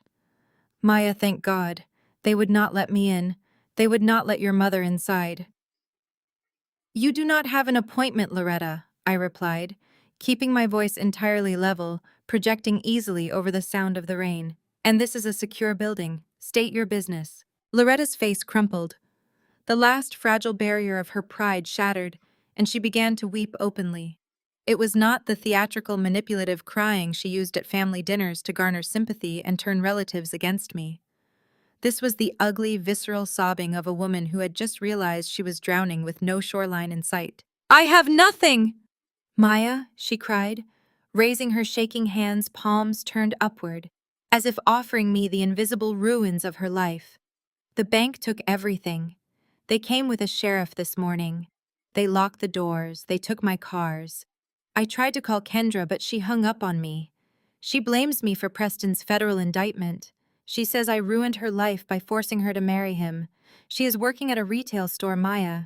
My Kendra is folding clothes." She paused, gasping for breath, clutching her soaked coat against her chest. "I called Jamal," Loretta continued, her voice pitching into a hysterical whine. "His phone is disconnected. He ran away. Everyone is gone. I have nowhere to go. I do not have a credit card that works. I do not have a checking account. They even took my jewelry to satisfy the outstanding liens. I am 68 years old, Maya. I do not know how to survive on the street. I do not know how to live like this. You have to help me. I am your mother. You are my only hope. I stood under the warm glow of the architectural lighting, perfectly dry, perfectly safe, listening to the woman who had happily tried to condemn me to this exact fate. I looked at her shaking hands and suddenly my mind flashed back exactly 14 years. I was 18 years old, standing in the pristine, sunlit kitchen of my childhood home. I had just been accepted into a premier design and business program on the West Coast. I had secured partial scholarships, but there was a significant financial gap. I needed help. I needed my family to believe in me. I remembered standing before Loretta, clutching my acceptance letter, begging for a co-signer on a student loan so I could escape the suffocating limitations of our town. I remembered the exact curve of her lip as she laughed at me. I remembered her telling me that business and technology were useless pursuits for a girl who lacked natural charm. She told me I was not smart enough to make it in California. She told me I was wasting her time and that I should just stay local. Find a man who could tolerate my ambition and settle down the way Kendra was doing. I remembered the sharp, stinging humiliation as Loretta opened her designer purse. I remembered her pulling out a crumpled single $200 bill. I remembered the exact motion of her hand as she threw it onto the marble kitchen counter, dismissing my entire future in one swift gesture. "That is for a bus ticket to the local community college," Loretta had said, her voice dripping with absolute crushing contempt. "Buy your cheap textbooks, Maya. Be realistic. You are never going to be anything more than what you are right now." The memory did not bring anger anymore. It brought a profound, crystalline clarity. Loretta was standing in the freezing rain, begging for the exact same grace she had violently denied me when I was a vulnerable teenager. She wanted me to save her from the cold reality she had constructed through her own greed. She wanted the daughter she had deemed a failure to act as her ultimate safety net. I unclasped the gold hardware of my leather handbag. The soft click was barely audible over the storm, but Loretta's eyes instantly locked onto the movement. A sickening spark of hope ignited in her wet, desperate expression. She thought I was going to pull out a set of keys to a corporate guest apartment. She thought I was going to hand her a black card with an unlimited balance.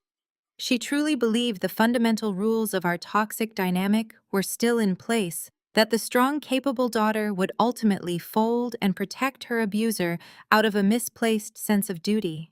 I reached into my wallet. I bypassed the black cards. I bypassed the platinum accounts. I pulled out a single crisp, perfectly flat $200 bill. I stepped forward, moving right to the absolute edge of the dry concrete. I extended my arm into the freezing rain. Loretta stared at the green paper fluttering slightly in the harsh wind. The hope in her eyes contorted into massive, overwhelming confusion. She looked from the money to my impassive face, unable to comprehend the transaction taking place. "Take it," I commanded softly. Loretta raised her trembling hand. Her cold, wet fingers brushed against mine as she took the dampening bill. She looked down at the face printed on the money, then back up at me, her jaw trembling so violently her teeth chattered together. "What is this?" Loretta whispered, the rain washing away her tears as fast as they fell. "Maya, what am I supposed to do with this?" "This is nothing. This will not even buy me a hotel room for the night. How am I supposed to survive on this?" I looked into the eyes of the woman who had spent a lifetime trying to make me small.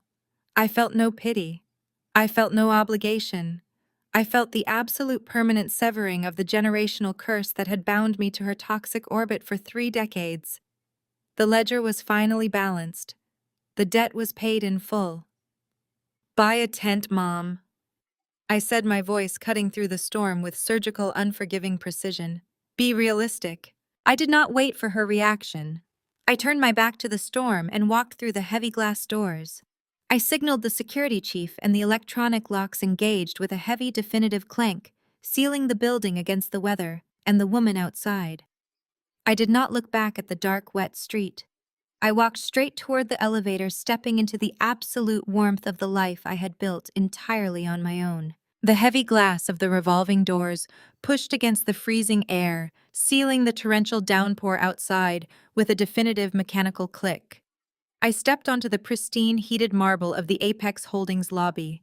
The sound of the storm was instantly muted, reduced to a faint, distant hum that could not penetrate the reinforced architectural glass of my fortress.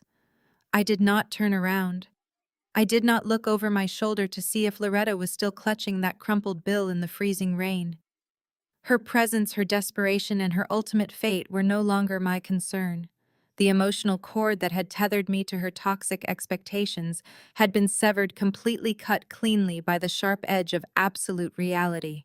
The lobby was a sanctuary of amber light and quiet efficiency. Marcus, the overnight security chief who had handled the situation with flawless professionalism, stood near the front desk. He did not ask questions. He did not offer unsolicited sympathy. He simply offered a respectful, deferential nod. "The perimeter is secure. Mrs. Wilson," Marcus stated, his voice calm and steady. "She will not be permitted re-entry under any circumstances." "Thank you, Marcus," I replied, ensuring I made direct eye contact with him. "You and your team handled a highly volatile situation with exceptional grace. I appreciate your dedication tonight. Please ensure the night shift receives double overtime for the disruption." Marcus's posture straightened just a fraction of an inch, a subtle display of genuine professional pride. "Thank you, ma'am. Have a good evening." I walked past the security desk and found Tariq waiting near the private executive elevators. Even at this hour, his suit was immaculate, his demeanor sharp and focused. He was holding a sleek tablet and a steaming cup of artisan tea. He extended the cup toward me. "Chamomile and mint," Tariq said softly. "I assumed the adrenaline might be wearing off right about now." I took the warm cup, letting the heat seep into my chilled palms.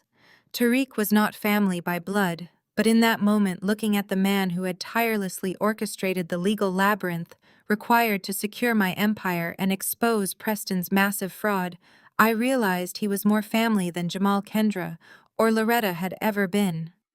My family had viewed me as a resource to be extracted, a mule to carry the weight of their fabricated aristocratic lifestyle. Tariq viewed me as a leader, a partner, and a human being worthy of absolute loyalty and respect. "The final liquidation transfers have been approved by the federal judge," Tariq noted, tapping the screen of his tablet. "Preston's commercial accounts are officially drained. The Greenwich property is fully in possession of the bank. And the district attorney has confirmed that Jamal's flight across state lines has escalated his pending charges. They have issued a federal warrant for his arrest." "Let them run," I said, taking a slow sip of the tea. "They will spend the rest of their lives looking over their shoulders. It is exactly the existence they earned." I looked at Tariq, offering him a genuine, unburdened smile. "Go home, Tariq. The war is over. Get some sleep." "I will see you on Monday, Maya," he replied, using my first name for the first time that evening, a quiet acknowledgement of the victory we had just secured. I stepped into the private executive elevator. The doors slid shut, seamless and silent, encasing me in a capsule of brushed steel and mirrored glass. I pressed the button for the penthouse. The ascent was incredibly fast, yet as the digital numbers climbed higher and higher, 50, 60, 70, the ride felt like a slow, deliberate shedding of my past. I closed my eyes and leaned back against the cool metal wall. For over a decade, the memory of that $200 bill had burned a hole in my psyche. When Loretta had thrown it at me, laughing at my ambitions and dismissing my intellect, she had intended to crush my spirit. She had intended to force me into submission, to make me believe that without her approval and her supposed financial backing, I was destined for an unremarkable, miserable life. She had tried to mold me into a lesser version of Kendra, a dependent, obedient prop designed to elevate her own maternal vanity. Pressing that exact bill back into her trembling hand in the freezing rain was not an act of petty vengeance. It was an act of profound cosmic balancing. It was the return of her own malicious investment. I had taken the rejection she threw at me and used it as the foundational brick of an empire she could never even comprehend, let alone conquer. Handing it back was my way of officially resigning from the role of the scapegoat. The elevator chimed softly as it reached the top floor. The doors parted, revealing the sprawling expanse of my penthouse suite. Floor-to-ceiling windows offered a breathtaking 360-degree panoramic view of the Manhattan skyline. The storm was raging furiously outside, lightning fracturing the dark clouds, rain lashing against the glass. But inside my sanctuary, the air was perfectly still, climate-controlled and silent. I walked over to the massive mahogany desk that anchored the room. I set my empty teacup down next to the stack of finalized legal documents that represented my absolute financial sovereignty. I walked past the desk, stepping up to the towering glass wall that looked down over the financial district. I placed my fingertips against the cool pane. Far below, indistinguishable in the darkness and the deluge, Loretta was walking away with nothing but a wet piece of currency and the crushing weight of her own hubris. She would have to figure out how to navigate a world where her manipulation held zero currency. Kendra would have to wake up tomorrow, put on a retail uniform, and face a society she used to view with supreme, unearned disgust.